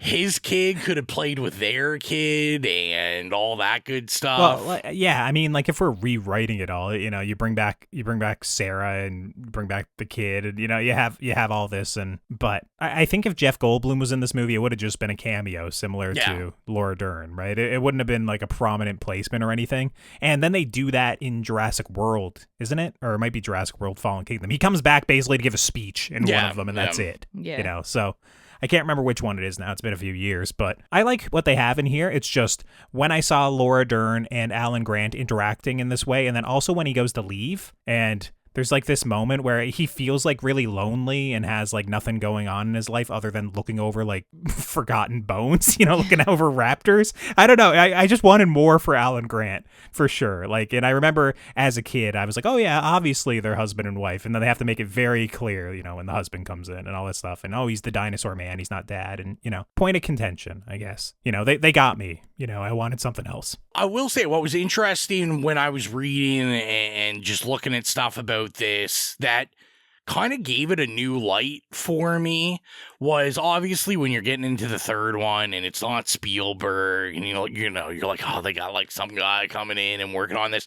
It was interesting to see like how much of a blessing Joe Johnston had. Like he's friends with Spielberg, like apparently close personal friends. And this was like something that apparently Joe Johnston approached them and said, I want to do a sequel after the first one. And he was originally supposed to do the second one, but then Spielberg wanted to come back. Spielberg was like, I'll do the second one, you do the third one. Yeah. Essentially was the deal. And then I guess it took years and years before the third one actually happened. Now, I didn't read a lot of like kind of Spielberg's like thoughts on this one or anything, but I do know like what I did see, like Spielberg kind of wanted this to happen, of like, he was like, you need to kind of do your own thing and like make any changes you want to, and like just, you know, I like to see someone like Spielberg where, you know, I'm not pointing any fingers, James Cameron, but, you know, like people that are like, Precious, I got to direct everything out of this franchise, and like it's all got to go this way, or, you know, even Mr. Carpenter or anyone, right? Where at least Spielberg knows enough business-wise. He's like, they're going to turn out these movies like when I'm dead anyway. So it's like, you might as well give your blessing, even with something like this when you're alive, put someone in there you trust and do all these things. And it makes sense. I mean, like Joe Johnston having done Jumanji and stuff, like very Jurassic Park coded with like animals and on the run. And I think this movie in a lot of ways is very different than the first two Jurassic Parks, but in some of the technical ways or the filmmaking ways, it actually is quite similar in some regards as well. And it is something like Jill mentioned, that this movie isn't as bad as everyone says it is. And I think because most people saw this movie kind of in the same frame of mind that when I saw it, that it's like, it's really bad. Yeah, at that point when you're a 10-year-old watching this movie, you know? But in the light of like the other Jurassic World movies, where so much of the dinosaurs just feel like lifeless, or they're not physically in it, it's just all CGI nonsense. Don't get me wrong, I do like some of those movies, but this movie, the Spinosaurus, is pretty good for a lot of it. Looks pretty good, is like an iconic kind of movie monster for what it is. And that first sequence with the plane crash, you know, where they're trying to take off, and the guy gets splattered across the windshield, and they fly into the trees, and it winds up being this kind of big practical effects sequence with part robot, part CGI of like the Spinosaurus, and moving the plane around and dropping the plane with people in it. Like, that's the sort of shit if Spielberg were directing this movie. Like, if Spielberg was brought in to direct this sequence, he would want the big animatronic Spinosaurus there too, like, you know, rooting its head in and rolling it around and all that stuff. He would have done all this pretty much identically to the way that Joe Johnston did it. Now, would have he done the rest of the movie? Probably not, but like, there's specific sequences when I see that reminds me of, you know, the T-Rex sticking its head into the car in Jurassic Park 1, or in The Lost World with the two T-Rexes like near the trailers, you know, on the edge of the cliff and stuff, like where there's so much artistry and so much time spent into these animatronics. Now, is the Spinosaurus animatronic robot as good as the T-Rex in the first two? No, not in my opinion, but it's still pretty good. It's better than what you see in the movies a lot of times today. Yeah. You know? So it's crazy that this movie from 2001 that is, you know, famously maligned, there is still artistry in some of the filmmaking aspects. I agree that I thought the animatronics of the Spinosaurus were pretty good in this. And I mean, we talk about this, 2001, you know, like, are they using more heavy CGI than, you know, you might want them to? Like, yes. Yeah, there's that whole stampede sequence. Yeah. It's kind of, they're repeating the mistakes of the Gallimimus stampede from Jurassic Park 1. Right? Yeah. The same thing over again. But I will say, like, just where you're talking about the Spinosaurus, and this really worked for me in Rebirth, too. I'm just a sucker for these intimidating dinosaurs that can also go in the water, so I can get, like, some Jaws type, like, suspense going on. Because, like, obviously, and I'll wait till we get into it, like, the kind of end conflict or whatever. But yeah, like, I'm assuming it's the Spinosaurus that kills the boat at the beginning, like all the guys on the boat in the beginning. And I don't know what it is. I just love me a good killer dinosaur in the water. Oh, God, I hate it because I'm scared of it. Like, I hate it in a good way. Like, it terrifies me. I never thought that was the Spinosaurus in the beginning. Like, I actually don't know what I thought it was. It was like a big mystery, but yeah. It's like, it's discussed. Nobody really knows what it is. It's like, would the Spinosaurus be out that far in like open ocean a little bit? I mean, I understand it's so close to the shore. Possibly. Is it the pteranodons maybe swept down and got them? Is it a mosasaur? Because that crops up eventually in the series. They're pteranodons. They're not pterodactyls. They're pteranodons. That is correct. Yeah, they're pteranodons because pterodactyls have a smaller wingspan. Excuse me. You guys are such nerds. Because I'm not gonna lie, when the Spinosaur first came on the screen, I thought it was a T-Rex. I was like, oh, we got two T-Rexes fighting. God. I even noticed the difference, and it took me way too long to understand anything. I'm so upset. Mike's so gonna what come you're back and be like, Colton quit the podcast just because I skipped an episode. It's like, oh no, actually, he left because Jill. They look all the same to me. Said dinosaurs look all the same. So what you're saying, Jill, when you watch Jurassic World and you get to that moment when Paddock 12 opens up and the T-Rex comes out and chases Bryce Dallas Howard and chases him down Main Street and he bursts through the Spinosaurus skeleton and roars, you didn't like start crying, just because you were so excited that finally the T-Rex got one up on the Spinosaurus? Dang, You so just thought they were the same thing. that's an Easter egg that I didn't know about. So now I'm going to have to rewatch it. It's going to hit when you go back and watch. You're going to stand up and clap. I might. Oh my God. Like now I'm like, man, like, and then I'm just learning today also from you that dinosaurs had feathers. I didn't know this shit. This is like science that's like been known for like decades. And I'm not in the loop. I don't like it. If you go watch like a prehistoric planet, one of those dinosaur documentaries now, they'll all have like tufts of feathers and fur and stuff. And they flirt with it. You could tell they don't go the whole way in because people will get upset. I'm upset. They definitely, they're a lot more feathery. Hideous. Than any of us would like. Not scary. I agree. Ugly. Look like big turkeys. It's not good. Hell no. I was going to say another thing I had, just a positive, any movie with William H. Macy in it, just... awesome. Yeah, probably a couple of years after Fargo. Right? Yeah, I saw some interviews with him that were pretty funny. He basically, right before this shot, I don't know what movie it was, but he was doing a movie with Laura Dern, and basically he was like on the fence, like he got offered this movie. He originally turned it down, and he said Laura Dern was just like, you gotta do a Jurassic Park movie. And he was saying that ultimately he decided to do it because he wanted to be in a movie that his kids could see at the time. And he was like, his kids were younger, and he's like, I can't take my kids to go see Fargo. So why not be in a Jurassic Park movie? And he also thought it'd be funny because he's just like, I'm a 50-year-old just like running and beating up dinosaurs. So he was like, why not? I think he's good in the movie. I mean, what he's doing is like divorce subplot once again. It's not good. And him and kind of the back and forth between him and Amanda is pretty tough. The whole like, oh, I've lost 25 pounds and you look good too. And now I'm good at swimming and all this sort of shit is kind of whatever. I don't like when the movie kind of grinds to a halt multiple times just to have them talk and basically flirt and like set up, oh, they're going to reconcile near the end of the movie, most likely, Colton. I don't like that stuff, but he is decent in the movie for what it is. I love when he reveals that it's a paint and tile plus shop that he has because he sells it so hard and he looks like the sort of guy that would own Paint and Tile Plus, kind of playing an extension of Fargo, just sleaze bag. Just William H. Macy has sleaze bag, and obviously, yes, his ex-partner there, Tia Leon, kind of like the eye candy from Bad Boys. Oh, okay. All right. Just kind of a legend of the 90s. In her. She's just wearing big mom jeans running around the whole movie. Big mom energy in this. Yeah. And I think her and the kid look like that, the kid, what the hell's his name? Eric? Eric, yeah. Yeah, Eric looks like it could be Amanda's kid, but I'm not convinced that Eric has any William H. Macy in him. William H. Macy kind of has this little bit of like alien energy to him. He looks strange.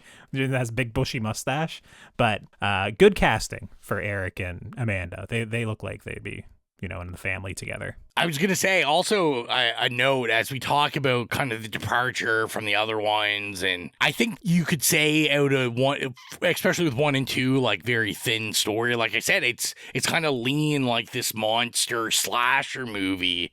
I thought it was an interesting note that at no time during filming was there a finished script.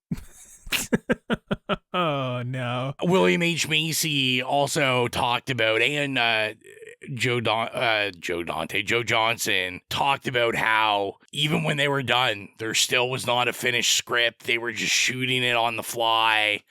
And William H. Macy said it was like the only time he's ever done like a full out movie that there was never once a finished script. Just kind of interesting. Just interesting because, like I said, it's just I kept trying to be like, what are things I can kind of relate it to, like horror type stuff? And I was like, that sounds like something like a slasher movie would do, like some indie slasher movie that we just shot this movie on the fly. Well, a couple other little horror things, Ben's skeleton jump scare, when they're going through the woods and he just pops up. That reminds me like something that Sam Raimi would do, or, also like Indiana Jones do that sort of thing too, and they're not horror, but it's like a horror element that I was like, okay, this is a silly little jump scare here.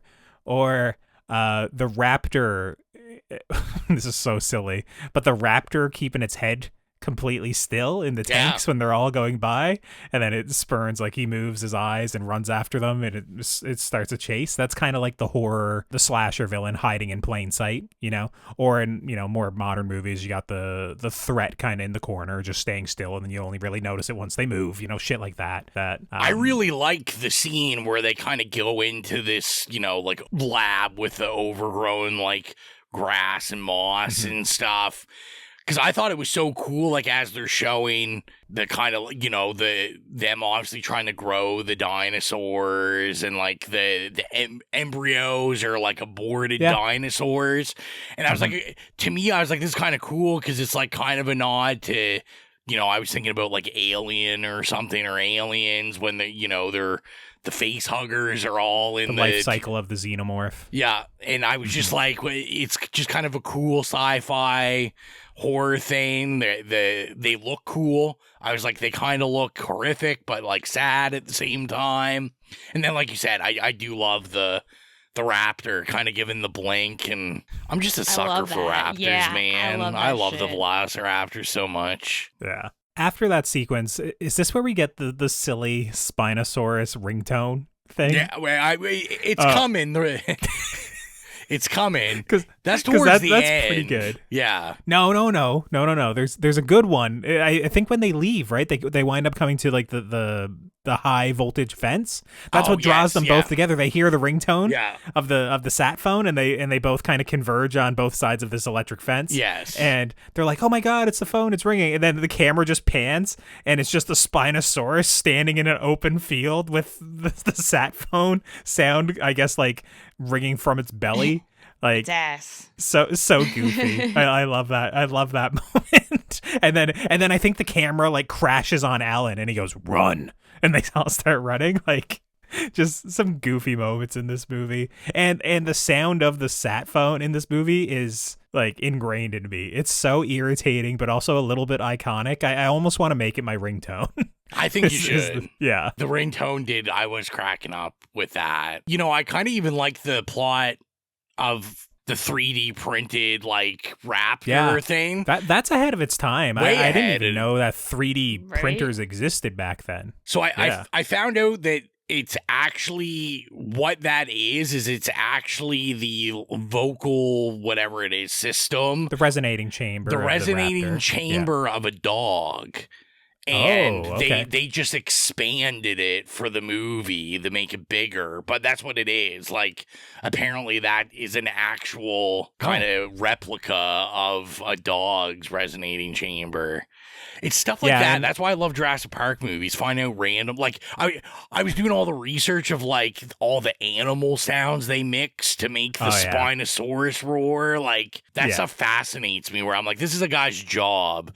Is he's just like, what do I mix together? Like these 8 different animals to make this one sound. Well, you guys riff for a second. I'll bring it up. I do have it open here. So yeah, I don't know what they did for the Spinosaurus, but I know the T-Rex one. There was something with like alligators mating, and then like an elephant noise and something else, like all pitch shifted and mixed together is like what the iconic T-Rex sound is. I mean, just the mixture of all these animals. I have no idea what Spinosaurus though. Looks like Rowan might have it. The vocalization of the Spinosaurus were created by mixing together the low guttural sounds of a lion and an alligator, a bear cub crying, and a lengthened cry of a large bird. And they said that's what gave the roars a raspy quality. Yeah, I don't know how people's minds work like that. Like that would take me years. Like I would never be able. I would have choice paralysis. Imagine looking at all the sounds of the animal kingdom and figuring out which ones go together to make the sound of this big movie monster. You know, like that's a different level of commitment that I don't know if I have. I'll be honest. If I was the sound guy, each dinosaur would just, when they opened their mouths, it would be a different 2001 ringtone that would just be the sound they make. Whenever they open their mouth for me, it would just be I was gonna say that. Same brain. I think, like, just going in like sequential order, Billy. How do we feel about Billy in this movie? There's a moment here when he steals the eggs bastard. and like I hate him. Alan comes down hard on him, dude, in this scene. Like it is bad. He says something like, "Billy, as far as I'm concerned, you're no better than the people that built this place." And then like Billy is just like, "Well, I'm dead to him," and he's just like, "All right, I'm gonna do this crazy thing, parachute off the edge of this bunker and fly after this kid." Do you think he's too soft on him though? Like after they think he sacrifices himself? Because I was also like, I mean, he is kind of half the reason that they're being attacked most of the time. Deserved it. It's like these people basically almost die because you stole these eggs. So from dinosaurs? Are you stupid? Like, hello? You're supposed to be smart. Obviously, Alan Grant didn't share any stories with him but he's about just Jurassic young, Park. Right? So He's He's not thinking about it. He's thinking about his life with that other junior paleontologist back there. Yeah. You know, he steal those 2 eggs, sell them on eBay. You know, have a nice life together. Ew, I hate it. Bring back Laura Dern and Sam Neill. Yeah, I agree. So speaking of Billy, yeah, I definitely want to talk about the bird cage. The bird cage. We got let's what do it. I lovingly Alan... refer to as the pterodactyl scene. Okay, the scene where Alan Grant gets his nostrils right up on some pterodon poo. He has to just sniff it. It's just, I don't know. There's just the one shot where it's like way in there. But another scene I thought really worked. Like the fog. I agree. I think this scene is probably the strongest argument in the movie for a horror scene. I also think it's actually just a really good scene. Yeah. Like, you just cut out this like sequence. It's pretty strong as like an action horror sort of sequence. But like specifically where they can only go across the bridge one by one into this, you know, heavy fog, the reveal that they're inside of a cage. I think it all works very well together. And, you know, I absolutely love the moment when Eric's going across and it starts shaking and he puts his hand on it and you just see this huge pteranodon come out of the fog. You know, such an imposing silhouette moving towards him, just frightening. All my thoughts on it are what you were talking about, and like, yeah, I thought they did a great job not going too quick or too long of like Eric when he's like looking in the fog and it's kind of. You're like, oh, is the mom going to come? Like, what's going on? Is this a fake out? Is it not? It's just, yeah, like I thought the genuine terror of that fog build and like even the cage itself where like we know there's holes in it, but you can't really see because the fog where the holes are.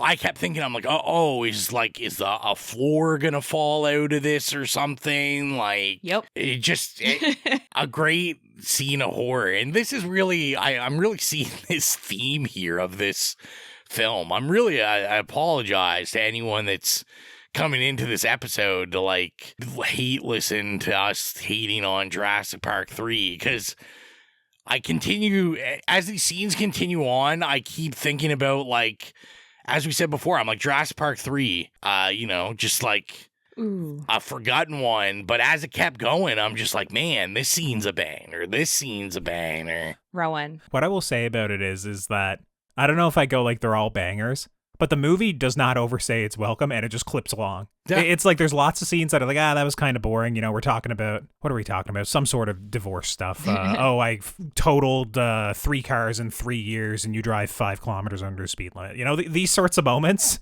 that a lot of us probably don't care too much about. The movie as a whole is an hour and 24 minutes long, and then it's like 6 minutes of credits, and it just clips. It's just nonstop going, pretty much. That, even when you get a bad scene, it's kind of like, whatever, it'll be followed up with something that's pretty halfway competent in a couple of minutes that, there's some cool dinosaur action here, or, that's an interesting effect that they use that, it's a good distraction away from some of the more tedious points of the movie. And in this Pteranodon sequence, when they fall into the water and the elevated walkway comes down and crashes on that one like so perfectly and like drowns it, that's like probably one of the more hardcore like dinosaur deaths in the series. That one is like in my head of being like, that's crazy. Like, you know, you think that it's gonna come and get them, and then the elevated walkway just like drowns it. Like, it's, I don't know, that's an intense little part of the sequence. And it had children. Oh, yeah. Those babies don't have a the little mother babies or father. It's true, and the babies, man, they're cute. I like them. They're some of them are little puppets. You can tell when you get really close. You can tell like there was like a rig on them, like nipping at them. I like a lot of that stuff. It's almost like a little like Avatar movie or something where he's jumping around on these elevated platforms like up above like a river. You know, it feels like so magical and fantastical in that moment with all the little babies flying after him. It's some good stuff. Also, there's one moment where Alan just like roundhouse kicks one of them in the head. You got like, to. all right, You have to. All right, Dr. Grant. You have to. You know, no respect for these here now. You gotta it's that Jason Statham mag energy. You gotta kick some large animals. I do gotta give a shout out to my guy Michael Jeter, who plays Bluesky, just because he is, to me, he will always be the guy from Fear and Loathing in Las Vegas who gives like the big police speech. Wait, who is this guy in the movie? Is he the guy who gets the raptor claw in his back and they paralyze him and use him as bait? He's the guy at the beginning that's got like rounding up the like mercenaries or whatever. Yeah. But where one of them is like, how do you guys all know each other? And he's like, oh, church. And, you know, he's just like this built mercenary. It makes no sense. He's from like an iconic scene in Fear and Loathing in Las Vegas where they go to like they go to this convention, this police convention, and he's like the scientist giving a speech on like marijuana users and how they always have semen on their shorts and stuff, and like how you can tell. And yeah, just super fantastic. I think I was excited to see him just because an important movie to me. So I'm like a guy from there. But like we said, I wanted to add that into like, that's how lean this movie is like, even with the mercenaries and stuff, like all those kills happen like pretty quick in the movie of like knocking He's the them only off. one that really hangs on for any amount of time. Yeah. Billy's death there. Is it a nice heroic sacrifice? What did we think of it? When he gets stuck on the cliff and, you know, just getting pecked to death and falls into the water. I love the moment where you think he's dead and like they're all pecking at him and there's a bit of blood in the water and he's flowing, and then there's the one that's in the foreground and he just turns his head like and like looks at the camera like one of the pteranodons, where it's like, you're next is kind of like what it's saying. It's such a goofy little moment that I love in that sequence. I don't know what else is there in between the sequence and the ending. I mean, there's the little riverboat cruise where they play the original score, but they play it like 25% quicker, which is very strange. It's like, once again, it's like keeping the speed of the movie going, where it's like, we can't even let the original score play at the regular speed, because this moment on the riverboat with the stampede and the hurt moving in herds in the background, it's like, we don't have enough time to dedicate a full score to this. It has to be a little bit quicker. Yeah. Which I just think is funny going along. Express version. Exactly. Yeah. I was okay with it because like, you get one of those every movie and nothing's ever going to like play up to the original. The magic and the majesty of dinosaurs, and it's never going to be as good as, you know, when I was 5 seeing it. Yeah. So do we want to talk about my river killing scene? Sure. I mean, let's get to it. We can skip over the big piles of shit, I guess. You know, that'd be most people's review of this movie, I'd assume. Damn. But, you know, I'm just saying, like, we get the Spinosaurus coming out of the water. It's dark. It's raining. Rainy. Mm-hmm. To me, this is like another great monster movie, like horror scene. To me, this is when any Jurassic Park stuff in any of the movies works the best, like people in confined spaces. It's got like, you know, that Jaws, that like shark attack feeling because they're in that cage thing, and it, you know, it's like biting at the cage and trying to get in and pushing them down. So then you've got the water competing with the dinosaur as well to kill these people. I just thought like the tension was built really good in this, and it doesn't like overstay its welcome. Like we said, like it's just straight to the point, lean and mean, get into it. And I thought it was just super effective. Yeah, I like this whole ending sequence as well, and I love the cross-cutting with the kid and trying to get Laura Dern and him getting distracted by Barney because, that was me at a certain point.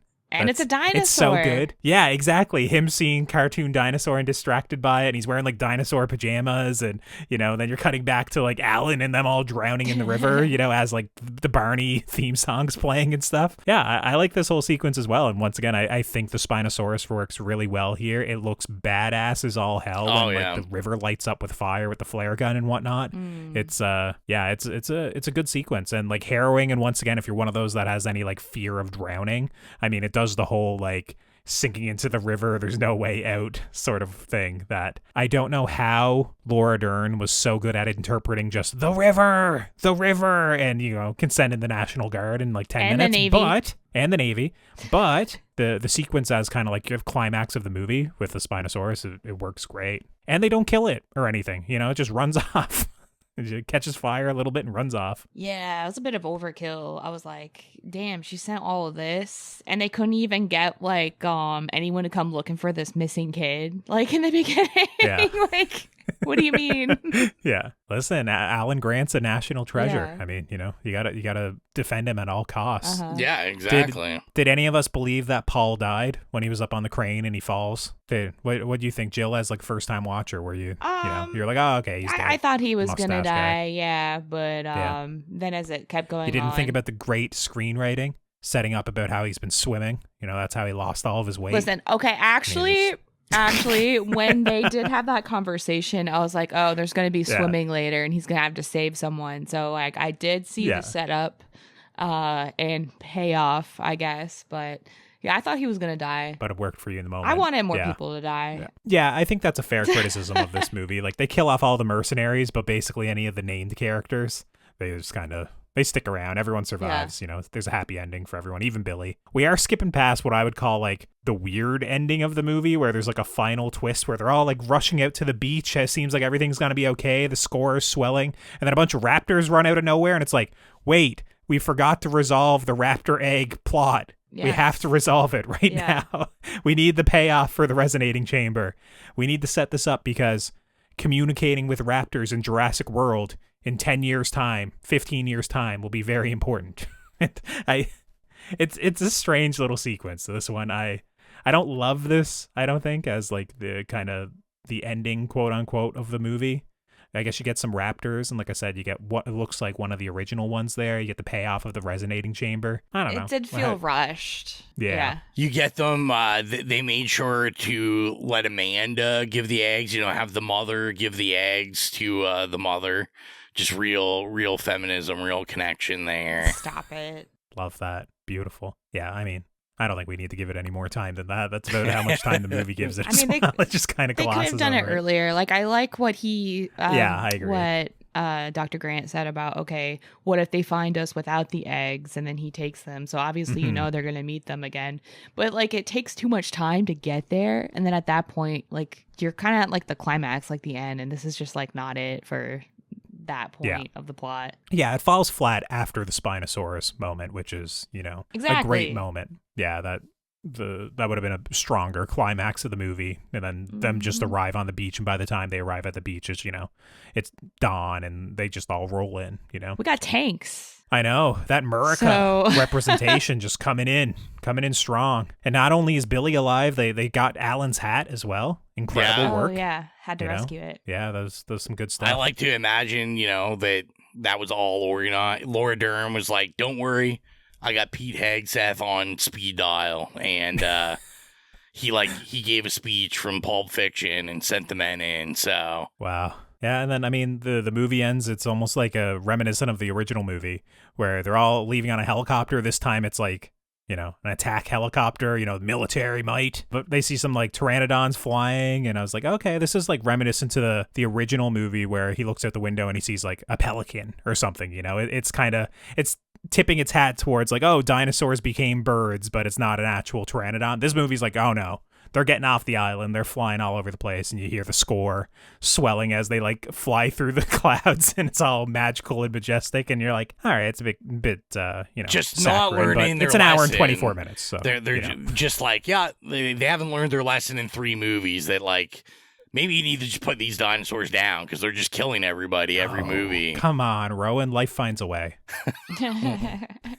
This is for Rowan because he's such a big Lord of the Rings fan. And I saw that Sam Neill gave up a role in Fellowship of the Ring in order to do this movie. I wanted to know if you think it was worth it or not, Rowan. 100%. Who is he going to play? Who is he going to play? I don't think it says. I don't know, Aragorn.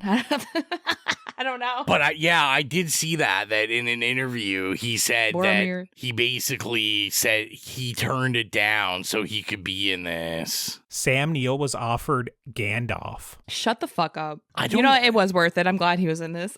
I don't think. You know what? I don't think he could. I don't think he could have done Gandalf. No. It worked out for the best. Yeah, I mean, Ian McKellen is the right choice for Gandalf. If that very quick, you Google things nowadays and AI takes over it. I'm not sure if it's accurate, but that's what popped up. Gandalf is what he turned down, apparently. Yeah, and I mean, to me, that saves him from having that blemish on his filmography. So, oh my God. All right, let's stop there.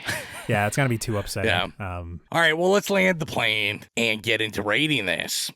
So if you're new to the podcast, our rating system is nay, okay, yay, or slay. Jill, I want you to go first because this is your first time watch of Jurassic Park 3. What would you rate? 2001's Jurassic Park 3. Doesn't have a cool colon name or anything, so. No, it's a nice claw mark. Colon. Yeah, I like that. I was actually going to comment on that I thought that was appropriate and cute. Jurassic Park 3. I came in here expecting total dog shit based off of everything everyone's been telling me. Oh, it's the worst one. It's not good. And seeing the issues that it had with the script and just trying to be made. It's honestly not that bad. Like I said earlier, Jurassic World Dominion underneath this, way underneath this. Oh, for sure. I'll say the same thing I say for a lot of things. Even a bad Jurassic Park movie is a decent movie, except for Dominion. But that's just not a good movie. But I thought this was fine. So I'm going to give Jurassic Park 3 an okay, because I can't give it a yay. It's not there. It's not that good. But like we talked about, lots of good horror sequences in there. The dinosaurs are scary. We'll just glaze over the divorce subplot, which was infuriating. We'll glaze over, the 2,500 tanks that show up on the beach. Totally not necessary. But I thought it had a lot of that Spielberg magic, and this, for not having Spielberg work on this one, I think that's pretty incredible. And I don't know, I just love Sam Neill in a Jurassic Park movie. I don't care what he's doing. He's my favorite character. It's an okay for me. Rowan, you're next. I'm just going to go off the bat here and say, Joe was saying, you can't really give this a yay. I'm giving it a goddamn yay. Oh, shit. I think this is a good time. I think this is a pretty good one. I was pretty vocal on, too, that kind of like my Halloween opinions, I think Jurassic Park 2 is my favorite of the franchise. I think my order is 2, 1, 3 for this original franchise, but this is still pretty damn good. I think it's fun. Like we keep saying, lean and mean. It's not too long. It gets right to the point. I love the Spinosaurus. I love how he's killing people in the water and the land. The character, there's not a lot of character development. I don't really need it. We kind of, at this point, know why we're in the franchise, to see dinosaurs, see them fight people. So, yeah, I mean, that's what I have to say. I'm going to give it a yay. What about you, Colton? Oh, I'm a little conflicted on it because I've enjoyed our discussion on it. I think talking about it made me feel more positive about it than when I was actually watching it. But I think I got to stay true. I think I'm going to land on an okay for it as well. This is my fourth favorite in I the can't franchise. believe I'm giving a Jurassic Park movie a higher rating than you. Well, I got to be honest. When I think about Jurassic Park 3 in my head, it's a 3-star movie. Like it's like when someone says, "Oh, is it good?" It's like, "Oh, it's not good. It's all right. You know, it's worth watching." I think there's a lot of moments in this movie that in hindsight, especially when taking in like all of Jurassic World, it is a lot more competent and a lot more impressive than you might expect. Like, you know, the practical effects for the Spinosaurus, the actual development of the Spinosaurus as a movie monster, the Pteranodon sequences are awesome. Having Alan Grant back and being gruff and kind of funny in the movie, I enjoy. You know, just seeing Laura Dern. There's a lot of it that I think it does very well. It's just, it almost clips along too quickly for me, and then also it gets bogged down sometimes in the divorce stuff. And once again, I'm a T-Rex guy. Killing the T-Rex, they do it in no other movie. I have to knock it at least like half a star for that because, you know, that is criminal. No one should have ever done it. I understand why they did, but still a little bit upsetting even, you know, 20 years later. So I'm going to land on an okay. I am somebody who actually does like Jurassic World quite a bit. And it might be baseless nostalgia. It might be that I watched it when Chris Pratt wasn't overexposed and, you know, terrible. And, you know, we weren't sick of him doing his Star-Lord shtick yet. But I'm one of those where Jurassic Park 1, The Lost World, Jurassic World, then I'd go Jurassic Park 3. And then after that, it's a lot of kind of bad, you know. So, yeah, it's going to be an okay from me. Okay, so a yay and 2 okays for Jurassic Park 3. So we told you what we thought about it, and we asked what you thought about it, and we had some people write in. So over on Facebook, we had Young James write in, Horror Hound Young James, and he said, this one is okay. I would give it an okay. And then he also had to make a note that just a quote from the Velociraptor that's yelling Alan. Alan. So on par with you guys. So that makes sense. And then we have Creep Your Socks Off over on Instagram, and they said, this is one of my most hated movies in existence because of the phone ringtone alone. Oh, okay. Just not a fan of it. We had Horror Hound Holly P write in, and she said a sleigh. Whoa! Holly coming in on the big old sleigh. Oh, wow. I like it. I like the energy. And she said, Tia Leone is a queen, exclamation mark. I like that when you said that, Jill's mouth just dropped open. Just wide. I'm just shocked. Also, I hated that character. So, And then we had Ziggy1185 right in. We had to bring it down a bit, and they said it's somehow the worst film in the franchise that includes Jurassic World Rebirth.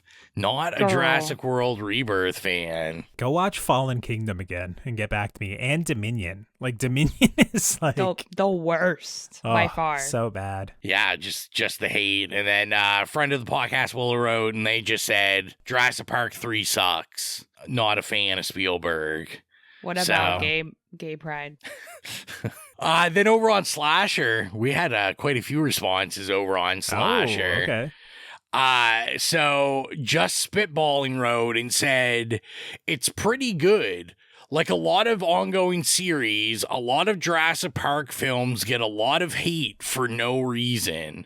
I think I would say it's the second weakest in the third weakest in the series, but that's not bad. It's just because the series is really good overall. Yeah, second or third weakest in the series. I mean, it's a little low just because I guess they like a few more of the Jurassic World movies a little bit more than me, but it's not like, they're not saying it's the worst one overall, right? They're not riding for Dominion. Then Dan Dan Cannibal, New Jersey, said, I absolutely love the third film in the franchise. Wow. The Spinosaurus, also known as Asset 87, is my all-time favorite in this franchise. Damn, dropping some lore that I didn't even know. Well done. Yes, love it. We love that.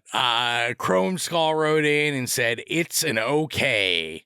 The Jurassic Park craze was running on fumes at this point and was slowly getting bumped off by other big ticket movies of the time, and they were clearly getting a last bit of cash out of a dying 90s hit franchise. I mean, that's not wrong, right? Like, No. this came out like post-Titanic and probably right around the same time when Spider-Man came out. You know, Yeah. it was like a shift, right, from these sorts of blockbusters into the early superhero stuff, right? I think it's like, I think I was reading too that it was like third in the box office. Yeah, I think when it came In its out. opening weekend? Yeah, Wow. first was Men in Black, and then I feel like it was a Spider-Man movie or something. And Yeah, if so, it would have been the first one. Yeah, and then this.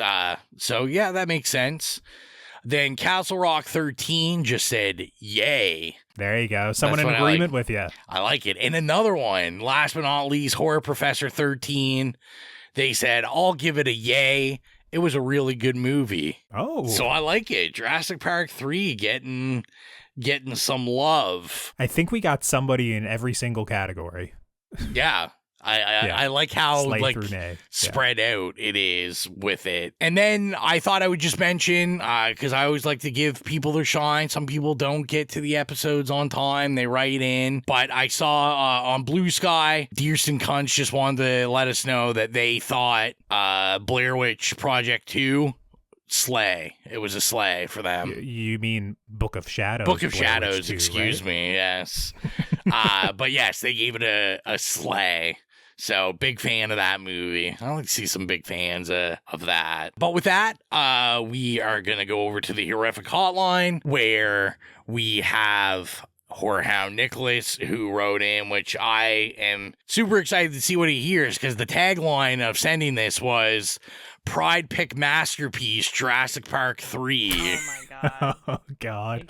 All right. Let's see what Here he we has to go. say. So first off, I mean, Jurassic Park 3, you had a discussion about it, but it's a choice for Pride Month. That being said, if you had asked 10-year-old me about Jurassic Park 3, absolute slay. I mean, it's got everything. You have Okay. no, not everything. There is a lack of Stegosaurus, and that is the best dinosaur. But other than that, it's not in there. there is like the Spinosaurus, which according to Jurassic Park 3, and I think only Jurassic Park 3, is way bigger, way more dangerous, way deadlier than the T-Rex. There are raptors again. There is pteranodons this time, and like they actually get some action. They get to do something, and it's all happening so fast. So absolute slay for 10-year-old me. For adult me, it's definitely not a slay. So the first Jurassic Park is perfect, no question asked, in any way.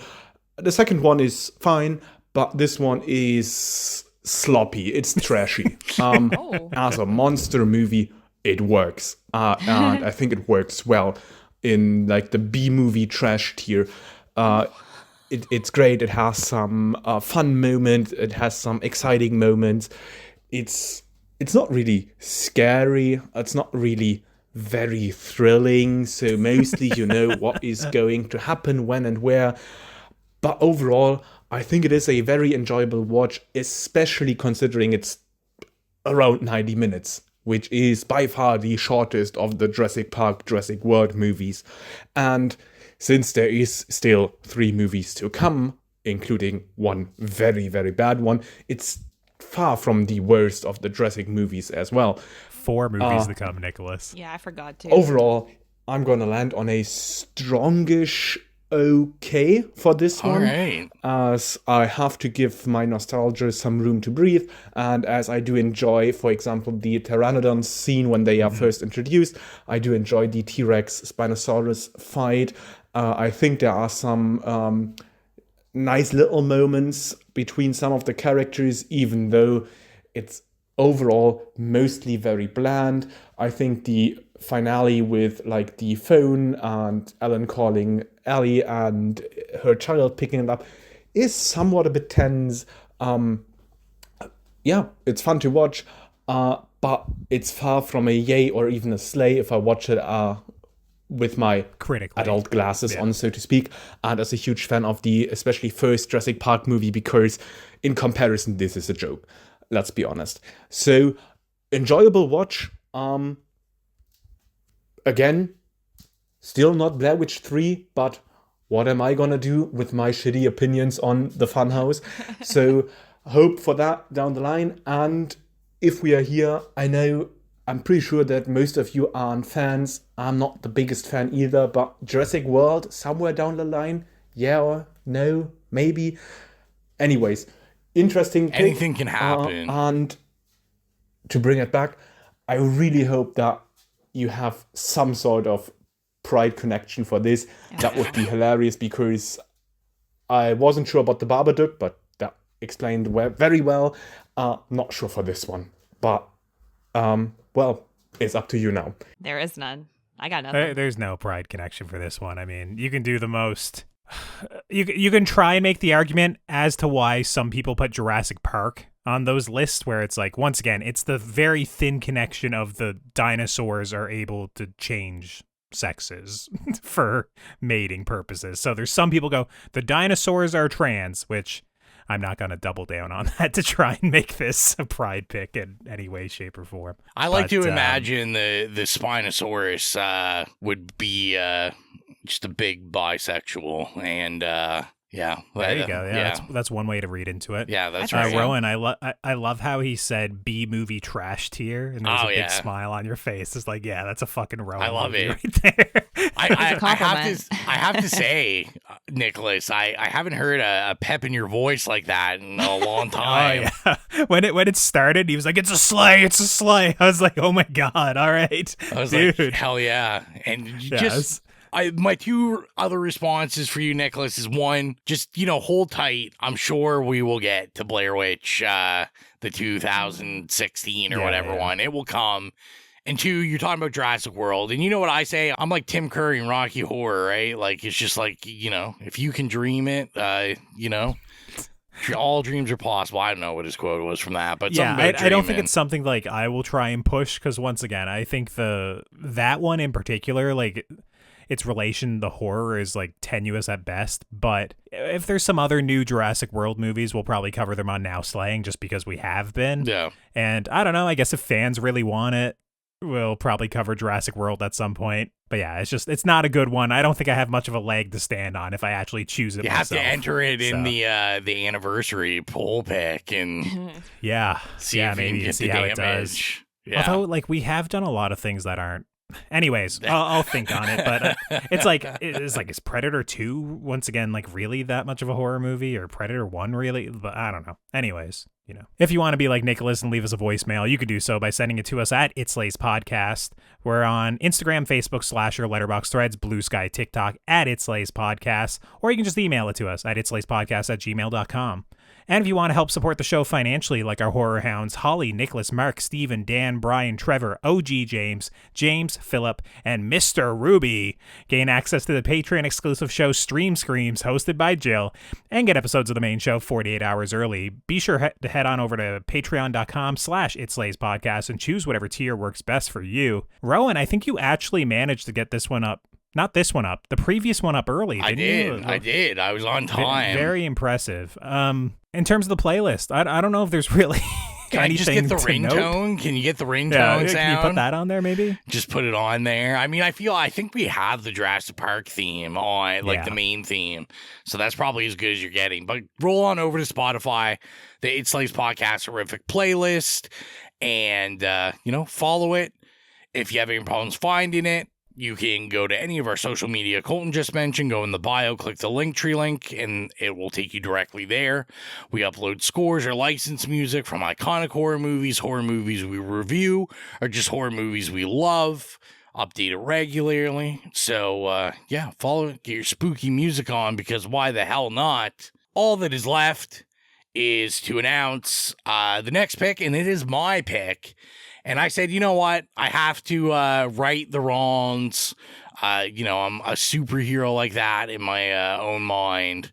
So, my pick, kind of a pride pick. So you will get like a more traditional pride pick with me, and that is Jurassic World. No, I'm just kidding. It won't be Jurassic World.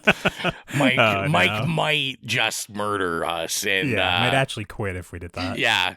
No, so my pick's actually something I have been circling since year one of this podcast, and I'm very excited because when I watch it, I plan on watching it in VHS format. Not just VHS format, but it came in a deluxe box, like one of those annoying ones that are like way too big for your shelf.